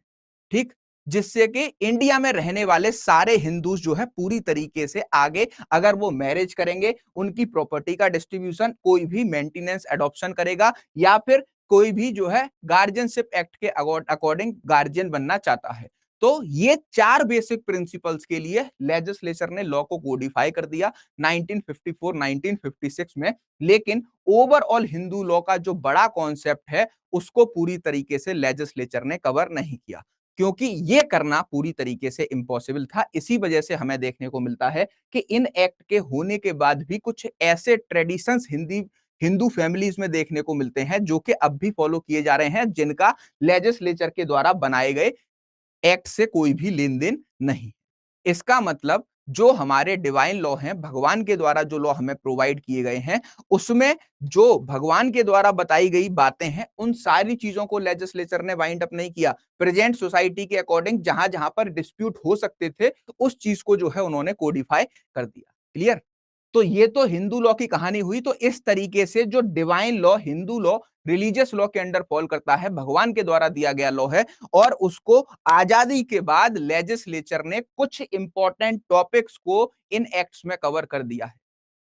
तो अभी अगर आपसे प्रीलिम्स में हिंदू लॉ के रिस्पेक्ट में ये क्वेश्चन पूछ लिया जाए कि हिंदू लॉ डिवाइन लॉ है या नहीं, तो अगर ओरिजिन का पूछा जा रहा है तो हिंदू लॉ क्या है, भगवान के द्वारा दिया गया कानून है, और ये डिवाइन लॉ के अंदर आता है, और ये रिलीजियस लॉ के अंदर पर्सनल लॉज में फॉल करता है। ये 4 वर्ड्स याद रखने हैं प्रीलिम्स पॉइंट ऑफ व्यू से, और एक इस पर मेंस में क्वेश्चन भी पूछा गया है।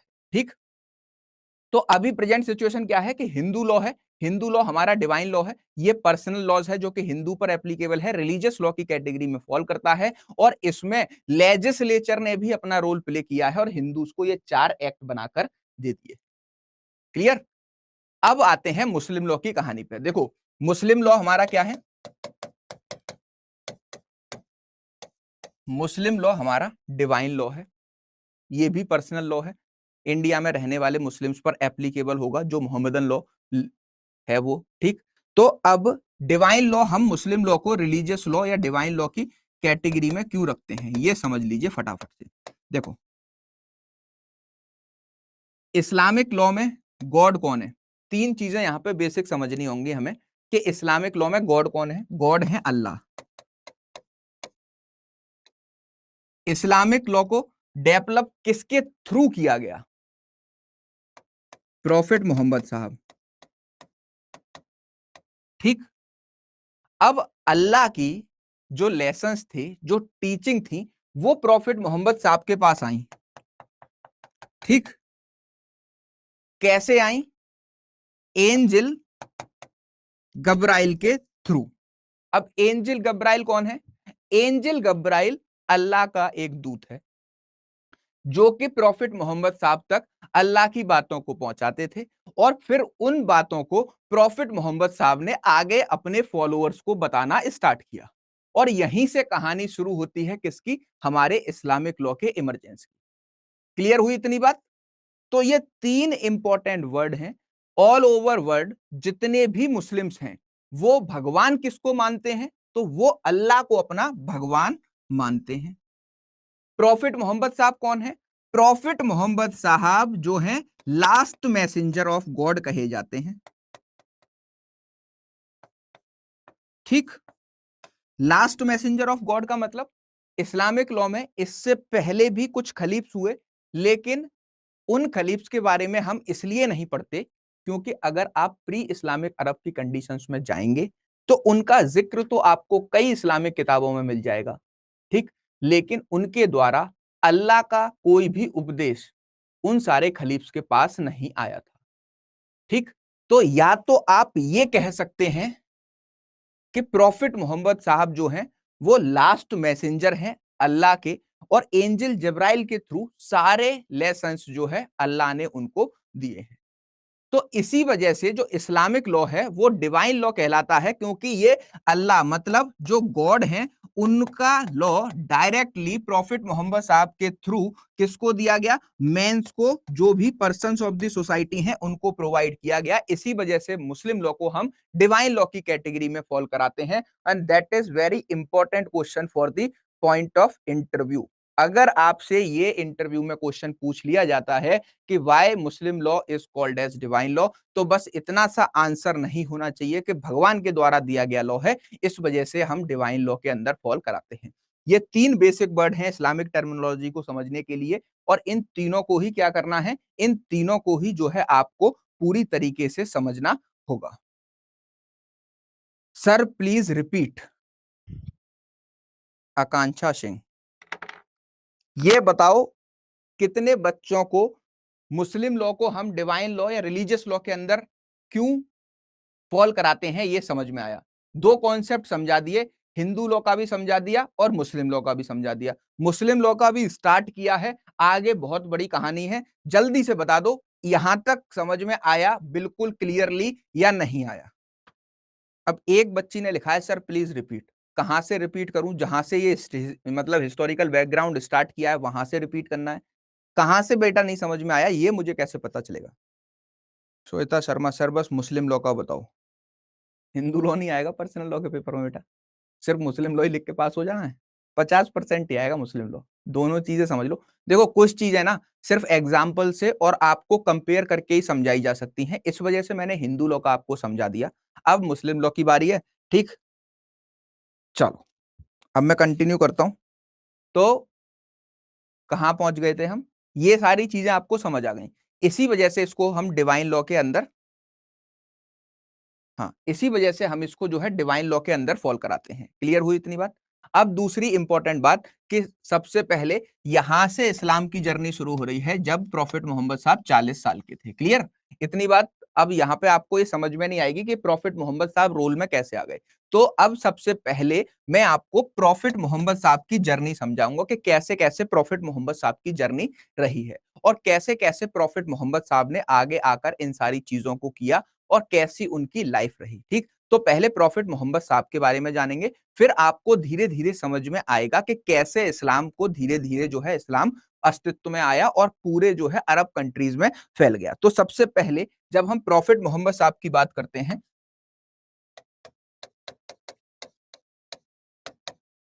प्रॉफिट मोहम्मद साहब की बात करते हैं, तो प्रॉफिट मोहम्मद साहब का जन्म जो है 571 एडी में हुआ। ठीक, मक्का में इनका जन्म हुआ। क्लियर, मक्का में इनका जन्म हुआ 571 एडी में। प्रॉफिट मोहम्मद साहब जो थे वो एक, जब इनका जन्म हुआ तभी इनके फादर की डेथ हो गई। वो जो है बिजनेस ट्रेड के लिए गए हुए थे, कहां पे, सीरिया, और सीरिया से जब वापस आ रहे थे तो मदीना में उनकी डेथ हो जाती है। क्लियर, तो प्रॉफिट मोहम्मद साहब का जन्म होता है 571 एडी में। और अगर प्रॉफिट मोहम्मद साहब के फादर का नाम है अब्दुल्ला। ठीक, तो यहां पर जो प्रॉफिट मोहम्मद साहब के फादर थे, जब ये लौट रहे थे, कहां से, ट्रेड के लिए गए हुए थे, ठीक, सीरिया से ये लौट रहे थे, तो मक्का में इनकी जो है डेथ हो जाती है। उसके बाद जो प्रॉफिट मोहम्मद साहब की मदर हैं वो प्रॉफिट मोहम्मद साहब को पालती हैं। ठीक, और मदर का नाम क्या है, मदर का नाम है बेटा अमीना। मुस्लिम लॉ में नाम याद करना बहुत ज्यादा टिपिकल है। ठीक, तो प्रॉफिट मोहम्मद साहब की मदर है अमीना।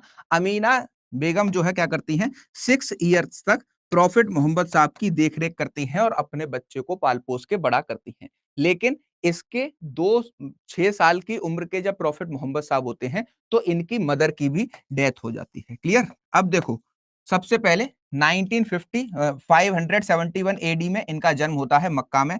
अब्दुल्ला और अमीना बेगम इनके फादर हैं, ये इनकी मदर हैं।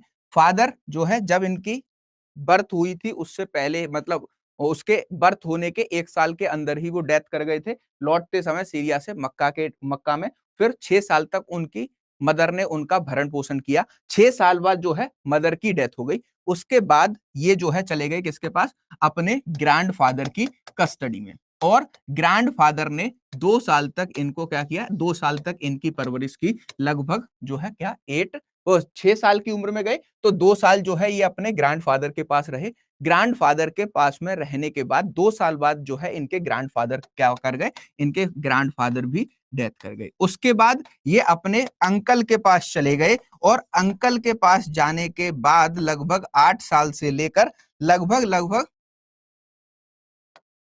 24 साल तक की उम्र में जो है ये अपने अंकल के साथ में ही रहे। तो इस तरीके से प्रॉफिट मोहम्मद साहब की ये एक लाइफ हिस्ट्री थी। उसके बाद में प्रॉफिट मोहम्मद साहब 25 साल की उम्र में, कब? 25 ईयर्स ऑफ एज में ये जो है एक हीरा नामक केव थी। कहां? एक पहाड़ पर हीरा नामक केव थी। वहां पर जाकर अपना भगवान में, ठीक, अल्लाह में क्या करने लगे? अल्लाह में ध्यान लगाने लगे, ठीक, अपना साधना करने लगे। वहां पर जाते थे, अपना बैठे रहते थे, ईश्वर का जो है क्या करते थे? उपासना करते थे। ये सारी चीजें वो करने लगे और 25 साल से लेकर 40 साल तक लगभग जो है 14 साल का समय बीत गया और 14 साल तक ये जो है ईश्वर की ही उपासना करते रहे। और जो 40 साल की एज में, कब? 40 ईयर्स की एज में प्रॉफिट मोहम्मद साहब को एंजिल जबराइल के थ्रू फर्स्ट लेसन या फिर पहला उपदेश जो है अल्लाह का रिसीव हुआ। अल्लाह का फर्स्ट लेसन जो है क्या हुआ? रिसीव हुआ, जिसको वही के नाम से जानते हैं। किसको? वही के नाम से जानते हैं। अब ये 2-3 चीजें हैं कि जिससे आपको क्वेश्चन पूछा जाता है प्रीलिम्स में। अब फटाफट से इसको एक बार बता रहा हूं। प्रॉफिट मोहम्मद साहब 571 एडी में जन्म हुआ। इंपॉर्टेंट क्वेश्चन है प्रीलिम्स के लिए। फादर का नाम अब्दुल्ला, ठीक, बिजनेस ट्रेड से लौटते हुए मर गए थे, ये इंपॉर्टेंट नहीं है। नेम इंपॉर्टेंट है। फिर मदर का नाम इंपॉर्टेंट है। दूसरा, 6 साल की उम्र में मदर की भी डेथ हो गई। ग्रैंडफादर ने 2 साल तक पाला। ग्रैंडफादर के मर जाने के बाद वो अपने चाचा के पास रहे और 25 साल की उम्र में वो जो है हीरा नामक केव में जाने लगे और वहां पर जो है ईश्वर की तरफ अपना ध्यान लगाने लगे। क्लियर हुई इतनी बात? ठीक। अब ये हीरा नामक केव जो है बहुत इंपॉर्टेंट है एग्जाम पॉइंट ऑफ व्यू से। और 40 साल की एज में लगभग उनको पहला मैसेज मिला था। किसका? एंजिल जबराइल के थ्रू, अल्लाह का, ठीक, जिसको हम किसके नाम से जानते हैं? वही के नाम से जानते हैं। तो ये वही वर्ड भी आपका इस्लामिक लॉ के प्रीलिम्स के प्रोस्पेक्टिव से इंपॉर्टेंट। क्लियर? अब जैसे जैसे ये लेसन्स प्रॉफिट मोहम्मद साहब को मिलते गए, वैसे वैसे प्रॉफिट मोहम्मद साहब क्या करते गए? प्रॉफिट मोहम्मद साहब इन सारी टीचिंग्स को लोगों को बताते गए। लोगों को उन्होंने बताया और इसी तरीके से जैसे जैसे वो सारे लोगों को बताते गए, वैसे वैसे लोग उनसे इन्फ्लुएंस्ड होकर वो सारी चीजें सीखते गए और इस्लाम को अडॉप्ट करते रहे। क्योंकि प्री इस्लामिक कंडीशंस में अगर जाओगे तो वहां पर जो है लूट घसूट मारपीट ये सारी चीजें बहुत थी, जुल्म बहुत था। और उन्हीं सारी चीजों पर प्रॉफिट मोहम्मद साहब ने लोगों को एक अपनी लाइफ को सिस्टमेटिक वे में जीने के लिए एक तरीका बताया कि अगर एक मुस्लिम धर्म का आदमी पैदा होता है तो उसको अपनी एंटायर लाइफ में क्या क्या करना होगा, किस तरीके से वो जो है अपनी एक सिस्टमेटिक लाइफ को बिताकर पूरा कंप्लीट करके जा सकता है। और जो सुप्रीम अथॉरिटी प्रॉफिट मोहम्मद साहब के द्वारा बताई गई, वो बताई गई कि अल्लाह, हम सबके भगवान अल्लाह हैं और अल्लाह का कोई भी स्वरूप मुस्लिम लॉ में हमें देखने को नहीं मिलता है। जब हम हिंदू लॉ में बात करते हैं तो वेरियस भगवान के पोस्टर्स और आपको जो मूर्ति हैं वो दिखाई देती हैं, लेकिन इस्लामिक प्रोस्पेक्टिव से अल्लाह का कोई स्वरूप नहीं है, एक डिवाइन अथॉरिटी है और उसी के सामने जो है सारे मुस्लिम सजदा करेंगे। जैसे जैसे अल्लाह को ये टीचिंग्स एंजिल जब्राइल के थ्रू मिलती गई, अल्लाह प्रॉफिट मोहम्मद साहब जो है अल्लाह के इन सारी टीचिंग्स को लोगों को बताते गए और ऐसे ही इस्लाम धीरे धीरे फैलता गया। पहले मक्का में उन्होंने ये सारी चीजें की, उसके बाद वो मदीना आए, मदीना आने के बाद वहां पर इसका विचार विस्तार किया, और फिर जो इनके फॉलोअर्स थे जो मक्का और मदीना में रहकर बाहर ट्रेड करने जाया करते थे, उन्होंने भी जो प्रॉफिट मोहम्मद साहब की टीचिंग्स थी वो धीरे धीरे करके दूसरे कंट्रीज में बताना शुरू किया, और इसी तरीके से इस्लाम जो है आगे फैलता गया। ठीक, और लास्टली प्रॉफिट मोहम्मद साहब की डेथ कब होती है? प्रॉफिट मोहम्मद साहब की डेथ होती है आपकी 632 एडी में। कब? लास्ट में जब प्रॉफिट मोहम्मद साहब की डेथ हुई 632 एडी में, तब तक इस्लाम इस्लाम जो है पूरी तरीके से क्या कर चुका था? इस्लाम जो है पूरी तरीके से स्प्रेड कर चुका था, और इसके बेसिक नॉर्म्स जो है इस्टेब्लिश किए जा चुके थे। अब दूसरी इंपॉर्टेंट बात कि जब तक प्रॉफिट मोहम्मद साहब जिंदा थे, प्रॉफिट मोहम्मद साहब जब तक जिंदा थे, तो जितने भी क्वेश्चंस आते थे इस्लाम से रिलेटेड, ठीक, क्योंकि कोडिफाइड फॉर्म में था नहीं, कुरान तब थी नहीं, कुरान तब एग्जिस्ट नहीं करती थी, क्योंकि प्रॉफिट मोहम्मद साहब ही जो है अल्लाह के दूत के थ्रू सारी बातें जो है क्या किया करते थे, डिस्कस करके लोगों तक पहुंचाया करते थे। तो कुरान का ओरिजिन बाद में होता है। जब मैं सोर्स ऑफ लॉ पढ़ाऊंगा, सोर्स ऑफ मुस्लिम लॉ पढ़ाऊंगा ना, तो कैसे कुरान इमर्ज हुई इसकी एक कहानी आपको सुना दूंगा। ठीक, तो प्रॉफिट मोहम्मद साहब जब जिंदा थे तब तक जितने भी इस्लामिक लॉ के फॉलोअर्स के कोई भी क्वेश्चंस आते थे, उनका सॉल्यूशन डायरेक्टली प्रॉफिट मोहम्मद साहब बता दिया करते थे। लेकिन जब प्रॉफिट मोहम्मद साहब 632 एडी में इनकी डेथ हो गई, तब इस्लामिक लॉ से रिलेटेड क्वेश्चंस आने लगे। अब इन क्वेश्चंस को सॉल्यूशन देने वाला कोई नहीं था, तो कौन प्रॉफिट मोहम्मद साहब का सक्सेसर होगा? यहां से कुछ लोग जो है, मैंने आपको भी बताया था, कुछ लोग ना ये मानने लगे कि प्रॉफिट मोहम्मद साहब का सक्सेसर ना सिर्फ उनके जो रिलेटिव्स हैं, उनके जो क्या हैं, रिलेटिव्स हैं, वो ही जो है प्रॉफिट मोहम्मद साहब की जो है इस गद्दी को लेंगे। लेकिन कुछ लोग बोलने लगे कि नहीं भाई, जो प्रॉफिट मोहम्मद साहब को और इस्लाम को ट्रूली प्योर दिल से और सच्चे दिल से मानता है, उस चीज को जो है उनको हम जो है क्या मानेंगे, प्रॉफिट मोहम्मद साहब का नेक्स्ट सक्सेसर मानेंगे। तो यहां से फिर इस्लाम दो ग्रुपों में बंटना शुरू हो गया। कुछ लोग जो प्रॉफिट मोहम्मद साहब के फॉलोअर थे वो कहते थे नहीं नहीं नहीं भाई, राजा का बेटा ही राजा होता है, हमारे यहाँ तो सोसाइटी ये कहती है, हमने हमेशा देखा ही ये है, तो हम तो भाई प्रॉफिट मोहम्मद साहब के रिलेटिव्स जो हैं उनको क्या मानेंगे, उनको ही उनका नेक्स्ट खलीफ मानेंगे, सक्सेसर मानेंगे। लेकिन दूसरे ग्रुप के लोगों का ये मानना था कि जो भी भाई बिल्कुल पूरी तरीके से प्रॉफिट मोहम्मद साहब का पूरी तरीके से क्या है, ट्रू फॉलोअर है, इस्लाम को फॉलो कर रहा है और उनके ट्रेडिशंस को फॉलो कर रहा है, जो कैपेबल है इस चीज को होल्ड करने के लिए, हम कैपेबल व्यक्ति को क्या मानेंगे, अपना जो है पूरी तरीके से सक्सेसर मानेंगे। तो जो कैपेबिलिटी पर सक्सेसर चूज करने वाले लोग थे, वो थे हमारे कौन, सुन्नीज, और जो किस पर, जो हायरार्की पर बिलीव करने वाले लोग थे, वो थे सियाज।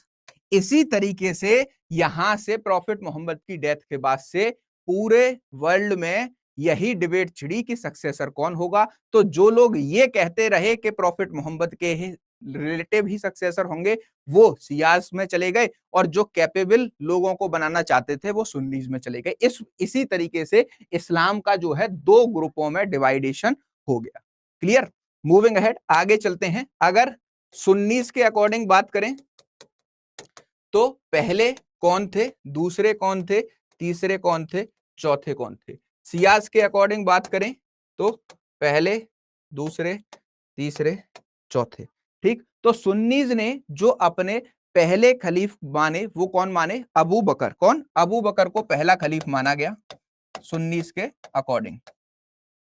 दूसरे थे उमर, या उमर थे या फिर उस्मान थे, एक सेकंड, उमर। ठीक, दूसरे कौन थे, उमर।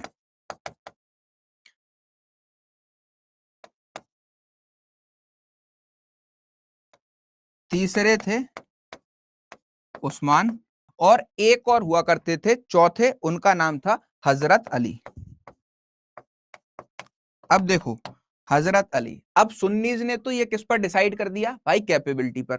तो जो हजरत अली थे वो सियास के अकॉर्डिंग कौन होने चाहिए थे, पहले होने चाहिए थे, क्योंकि हजरत अली कौन थे, कजन सन इन लॉ थे किसके, हमारे प्रॉफिट मोहम्मद साहब के। तो यही जो है नियर बाय रिलेटिव्स में मेल पर्सन्स था तो सिया कहते थे इनको ही बनाया जाए भाई, कौन किसका, हमारे प्रॉफिट मोहम्मद साहब का सक्सेसर। लेकिन सुन्नीस के अकॉर्डिंग ये 4th नंबर पे आते थे, इसी वजह से बहुत ज्यादा डिस्प्यूट हुआ और इस तरीके से इस्लाम को 2 भागों में बट गया। हजरत के बाद दूसरे आए हसन, तीसरे आए हुसैन, और एक लास्ट और थे, उनका नाम था आपका अली। ठीक, तो सियाज के अकॉर्डिंग ये हायरार्की रही खलीफ्स की, और सुन्नीस के अकॉर्डिंग ये हायरार्की रही किसकी, खलीफ्स की। ठीक, इस तरीके से इस्लामिक लॉ जो है 2 भागों में बटा, और यहां पर इस्लामिक लॉ के प्रोस्पेक्टिव से इतना हिस्टोरिकल बैकग्राउंड मैंने आज आपको समझाया। अब ये बताओ यहां तक की हिस्ट्री आपको क्लियर हुई या नहीं हुई।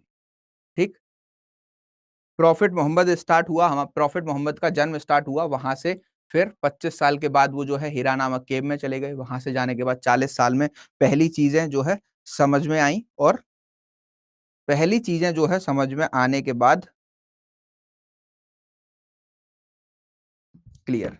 ठीक, तो ये हमारे इस्लामिक लॉ की एक हिस्ट्री थी, जहां पर मैंने आपको कुछ बेसिक्स इसका समझाया है। अब इसकी नेक्स्ट क्लास में आपको बताता हूं कि क्या क्या करने वाला है। तो बताना रूम यहाँ पे क्लास। ठीक, तो हाँ, अब ये तो ओवरव्यू था सिर्फ हमारा इस्लामिक लॉ का जो मैंने आज आपको दिया। दूसरी इंपॉर्टेंट बात कि जब मैं इस्लामिक लॉ को पढ़ाता हूं तो आपको कुछ चीजें देता हूं। ठीक, कुछ चीजें मैं आपको देता हूं जिसमें आपको बहुत सारी इंपॉर्टेंट जो हमारे अरेबिक वर्ड हैं उनको समझना होता है। आज मैंने अरेबिक वर्ड इसलिए नहीं समझाए, बहुत सारे थे, इज्मा, क्यास, ये सारी चीजें, हिजानत वगैरह आपको मैं समझाना चाहता था, लेकिन आज वो आपके जो है ऊपर से जाते, इसी वजह से नहीं समझाया। आज मैंने बहुत ही सिंपल लैंग्वेज में, आप ये कह सकते हो कि जनरल लैंग्वेज में आपको इस्लामिक लॉ का इंट्रो दिया है। दूसरी सबसे इंपॉर्टेंट बात, मैं आपको एक और चीज यहाँ पर बताना चाहता हूँ कि अगर ये क्लास आपको नहीं समझ आई है तो इसको आप जो है दोबारा देखिएगा, क्योंकि इस्लामिक लॉ की क्लासेस जो होने वाली हैं वो सिर्फ और सिर्फ कॉन्सेप्ट बेस होंगी, और इन कॉन्सेप्ट बेस को आपको समझना होगा, तभी जो है आप नेक्स्ट क्लास को समझ पाएंगे। क्योंकि यहां पर कोई एक स्टैटिक पार्ट नहीं है, और हर एक टॉपिक एक दूसरे से क्या है, इंटरलिंकेज है। इंटरलिंकेज मतलब पहला टॉपिक है, उससे रिलेटेड दूसरा है, उसी से रिलेटेड तीसरा है, उसी से रिलेटेड चौथा है। तो जब तक पहला नहीं क्लियर होगा आगे बढ़ने का कोई फायदा नहीं है। सीढ़ी पे जब ही चढ़ के ऊपर पहुंच पाएंगे जब हम इन पूरे 22 या 25 लेक्चर्स को एक एक करके समझ के चलेंगे, और लास्ट में आपको मुस्लिम लॉ ऐसे याद हो जाएगा इन सारी क्लासेस को करने के बाद कि अगर सोते में भी इस्लामिक लॉ का कॉन्सेप्ट कोई पूछेगा तो आप इजीली बता पाओगे। लेकिन उस टॉप पर जाने के लिए, उस छत पे चढ़ने के लिए आपको इन 22-25 लेक्चर्स को मेरे साथ डिटेल में डिस्कस करना होगा। क्लियर? हाँ, एक बार डाउट सेशन लगा दो, डाउट सेशन बच्चों का। अभी डाउट सेशन कर लेते हैं। अगर आपको इस आज के टॉपिक में कोई भी चीजें नहीं समझ आई हो तो वो मुझसे आप जो है डिस्कस कर सकते हैं। मैं अभी आपको एक लिंक दे देता हूं जहां पर हम सारे लोग एक दूसरे से बात कर पाएंगे। ठीक, अभी तक तो सिर्फ मैं ही बोल रहा था, लगभग 1.5 घंटे से मैंने आपको बोल के जो मैं मतलब इस्लामिक लॉ के ओवरव्यू में समझाना चाहता था वो मैं आपको समझा चुका हूँ। ठीक, तो आप मुझे दीजिए 2 मिनट, और 2 मिनट में मैं आपको डाउट सेशंस को स्टार्ट कर दूँ। श्वेता शर्मा सर, आप बहुत अच्छा पढ़ाते हैं, easy to understand. Muslim law बहुत टिपिकल सब्जेक्ट है। Typical in the sense personal laws ना कभी किसी को समझ नहीं आते। हिंदू लॉ में ना सिर्फ हिंदू मैरिज एक्ट को पढ़ने से आप ये नहीं कह सकते कि आपने हिंदू लॉ पढ़ लिया। उसके लिए ना आपको हिंदू लॉ के सारे कॉन्सेप्ट को समझना होगा, कहां से चीजें स्टार्ट हो रही हैं और कहां पर आकर हमने खत्म किया है। जब तक ये सारी चीजें आपको समझ में नहीं आएंगी, और देखो इस्लामिक लॉ के ना सारे कॉन्सेप्ट कहानी की तरह पढ़ाने हैं। ठीक, कहानी की तरह इसलिए पढ़ाने हैं कि जब मेंस में आंसर ड्राफ्ट कर रहे होगे ना, तो ये कहानी जो मैं यहां पर आपको लेक्चर्स में बताऊंगा, आप लिखते जाओगे और आपके दिमाग में चलती जाएंगी कि ये बताया था, ये बताया था, इसके बाद ये बताया था, इसके बाद ये बताया था, इसके बाद ये बताया था, और ये सारी चीजें आपको वहां पर लिखनी होंगी।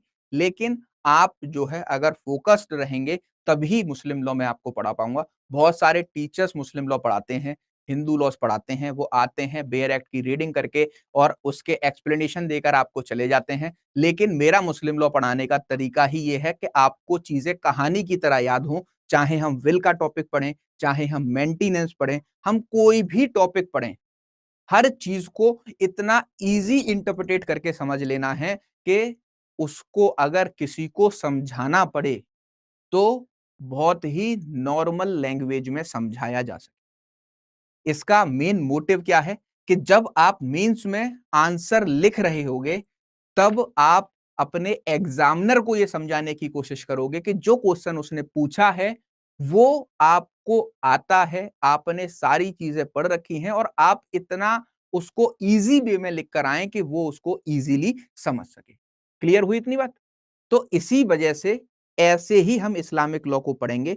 आप बिल्कुल टेंशन मत लो, क्लास स्टार्ट होने से पहले कुछ बच्चे बोल रहे थे कि सर आप डरा रहे हो मुस्लिम लॉ को लेकर। बेटा मुस्लिम लॉ को लेकर डरा इसलिए रहा हूं कि फोकस आपका बना रहे, लेकिन ट्रस्ट करना कि जब इस्लामिक लॉ को खत्म करके आखिरी क्लास लेकर यहां से जब मैं आपके साथ जाऊंगा तो आपको इस्लामिक लॉ की, मोहम्मदन लॉ की एक एक उस बारीकी के बारे में पता होगा और वो सारी चीजें आपको हमेशा याद रहेंगी। इस्लामिक लॉ के लिए कुछ स्ट्रेटजीज मैं फॉलो करता हूं, अभी हम सारे लोग माइक पर डिस्कशन कर लेते हैं कि वो सारी चीजें आपको आगे आने वाली इस्लामिक लॉ की क्लासेस में मेरे साथ पढ़नी होंगी और सारी चीजें हमें जो है क्या करना होगा, सारी चीजें डिस्कस करनी होंगी। देखो मुस्लिम लॉ में 2-3 इंपॉर्टेंट चीजें हैं जो आप मेरे साथ डिस्कस करोगे। मैं चाहूं तो सिंपल इस मुस्लिम लॉ के मेरे पास बहुत अच्छे नोट्स हैं। मैंने बहुत जगह से इस्लामिक लॉ को पढ़ा है, ठीक? और वो सारे नोट्स बनाए हैं। यहाँ पर मैं उन सारी चीजों को लिख कर लेकर आ सकता हूँ। आपको एक-एक करके एक-एक लाइन टू लाइन पढ़ा सकता हूँ, जैसे अदर टीचर्स बुक्स लेकर पढ़ाते हैं, वेरियस अदर कोचिंग इंस्टीट्यूट्स में। लेकिन यार उससे समझ में क्या आएगा? उससे ना कुछ नहीं समझ में आएगा। कहानी की तरह पढ़ने में ही जो है इसका असली आपको समझ में आने लिंक चैट बॉक्स में कैसे दिखेगा? हाँ? सबसे टॉप में आपको एक लिंक दिख रहा होगा, उस लिंक से आप टच करेंगे तो आप मेरे से डायरेक्टली बात कर सकते हैं और अपने सारे डाउट्स वहां पर क्लियर कर सकते हैं। तो जितने भी लोग हैं वो जो है क्या कहते हैं मेरे को, हाँ बेटा क्लास के नोट्स जो मैंने आज पढ़ाया है, मैं बाकी का पता नहीं, लेकिन मेरी क्लास जितना आज मैंने कंटेंट आपको पढ़ाया है इन सबके हैंड रिटन नोट्स आपको कल तक मिल जाएंगे, ठीक? तो कल तक आपको इस्लामिक लॉ के सारे जितना कंटेंट आज मैंने हिस्टोरिकल बैकग्राउंड की क्लास में पढ़ाया है वो सारी चीजें मिलेंगी, क्योंकि ये जब मैं आपको मुस्लिम लॉ बैच में पढ़ाने आऊंगा तो मैं पहली क्लास को स्किप करूंगा और इसके बाद की कहानी आपके लिए स्टार्ट करूंगा, ठीक? तो जिन्होंने आज ये क्लास छोड़ दी वो रिकॉर्डेड फॉर्म में देख लेना, टाइम वेस्ट ना हो और आपको सेम दो चीजें पढ़ाने का कोई मतलब नहीं है, ठीक? यहां तक मैंने आपको पढ़ा दिया है कि कैसे इस्लाम दो भागों में, दो गुटों में बटा। इसके आगे की क्लास जो है हम जब भी इस्लामिक लॉ को कंप्लीट करेंगे तब जो है स्टार्ट करने वाले हैं। अगर आपका इसमें कोई भी डाउट है तो आप जो है क्या करिए, आप ये एक ऊपर लिंक दिख रहा होगा चैट बॉक्स में आपको, आप उसको कनेक्ट कर लीजिए और वहां पर मुझसे सारे डाउट्स पूछ सकते हैं।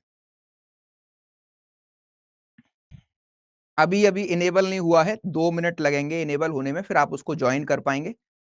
सर बुक परचेज कर लें अकील अहमद की।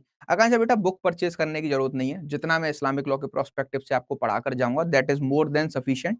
आप जो है उसको कवर कर लीजिएगा मेरे 22 या 25 क्लासेस में, जब मैं इस्लामिक लॉ को कंप्लीट कर रहा हूँ आपके लिए।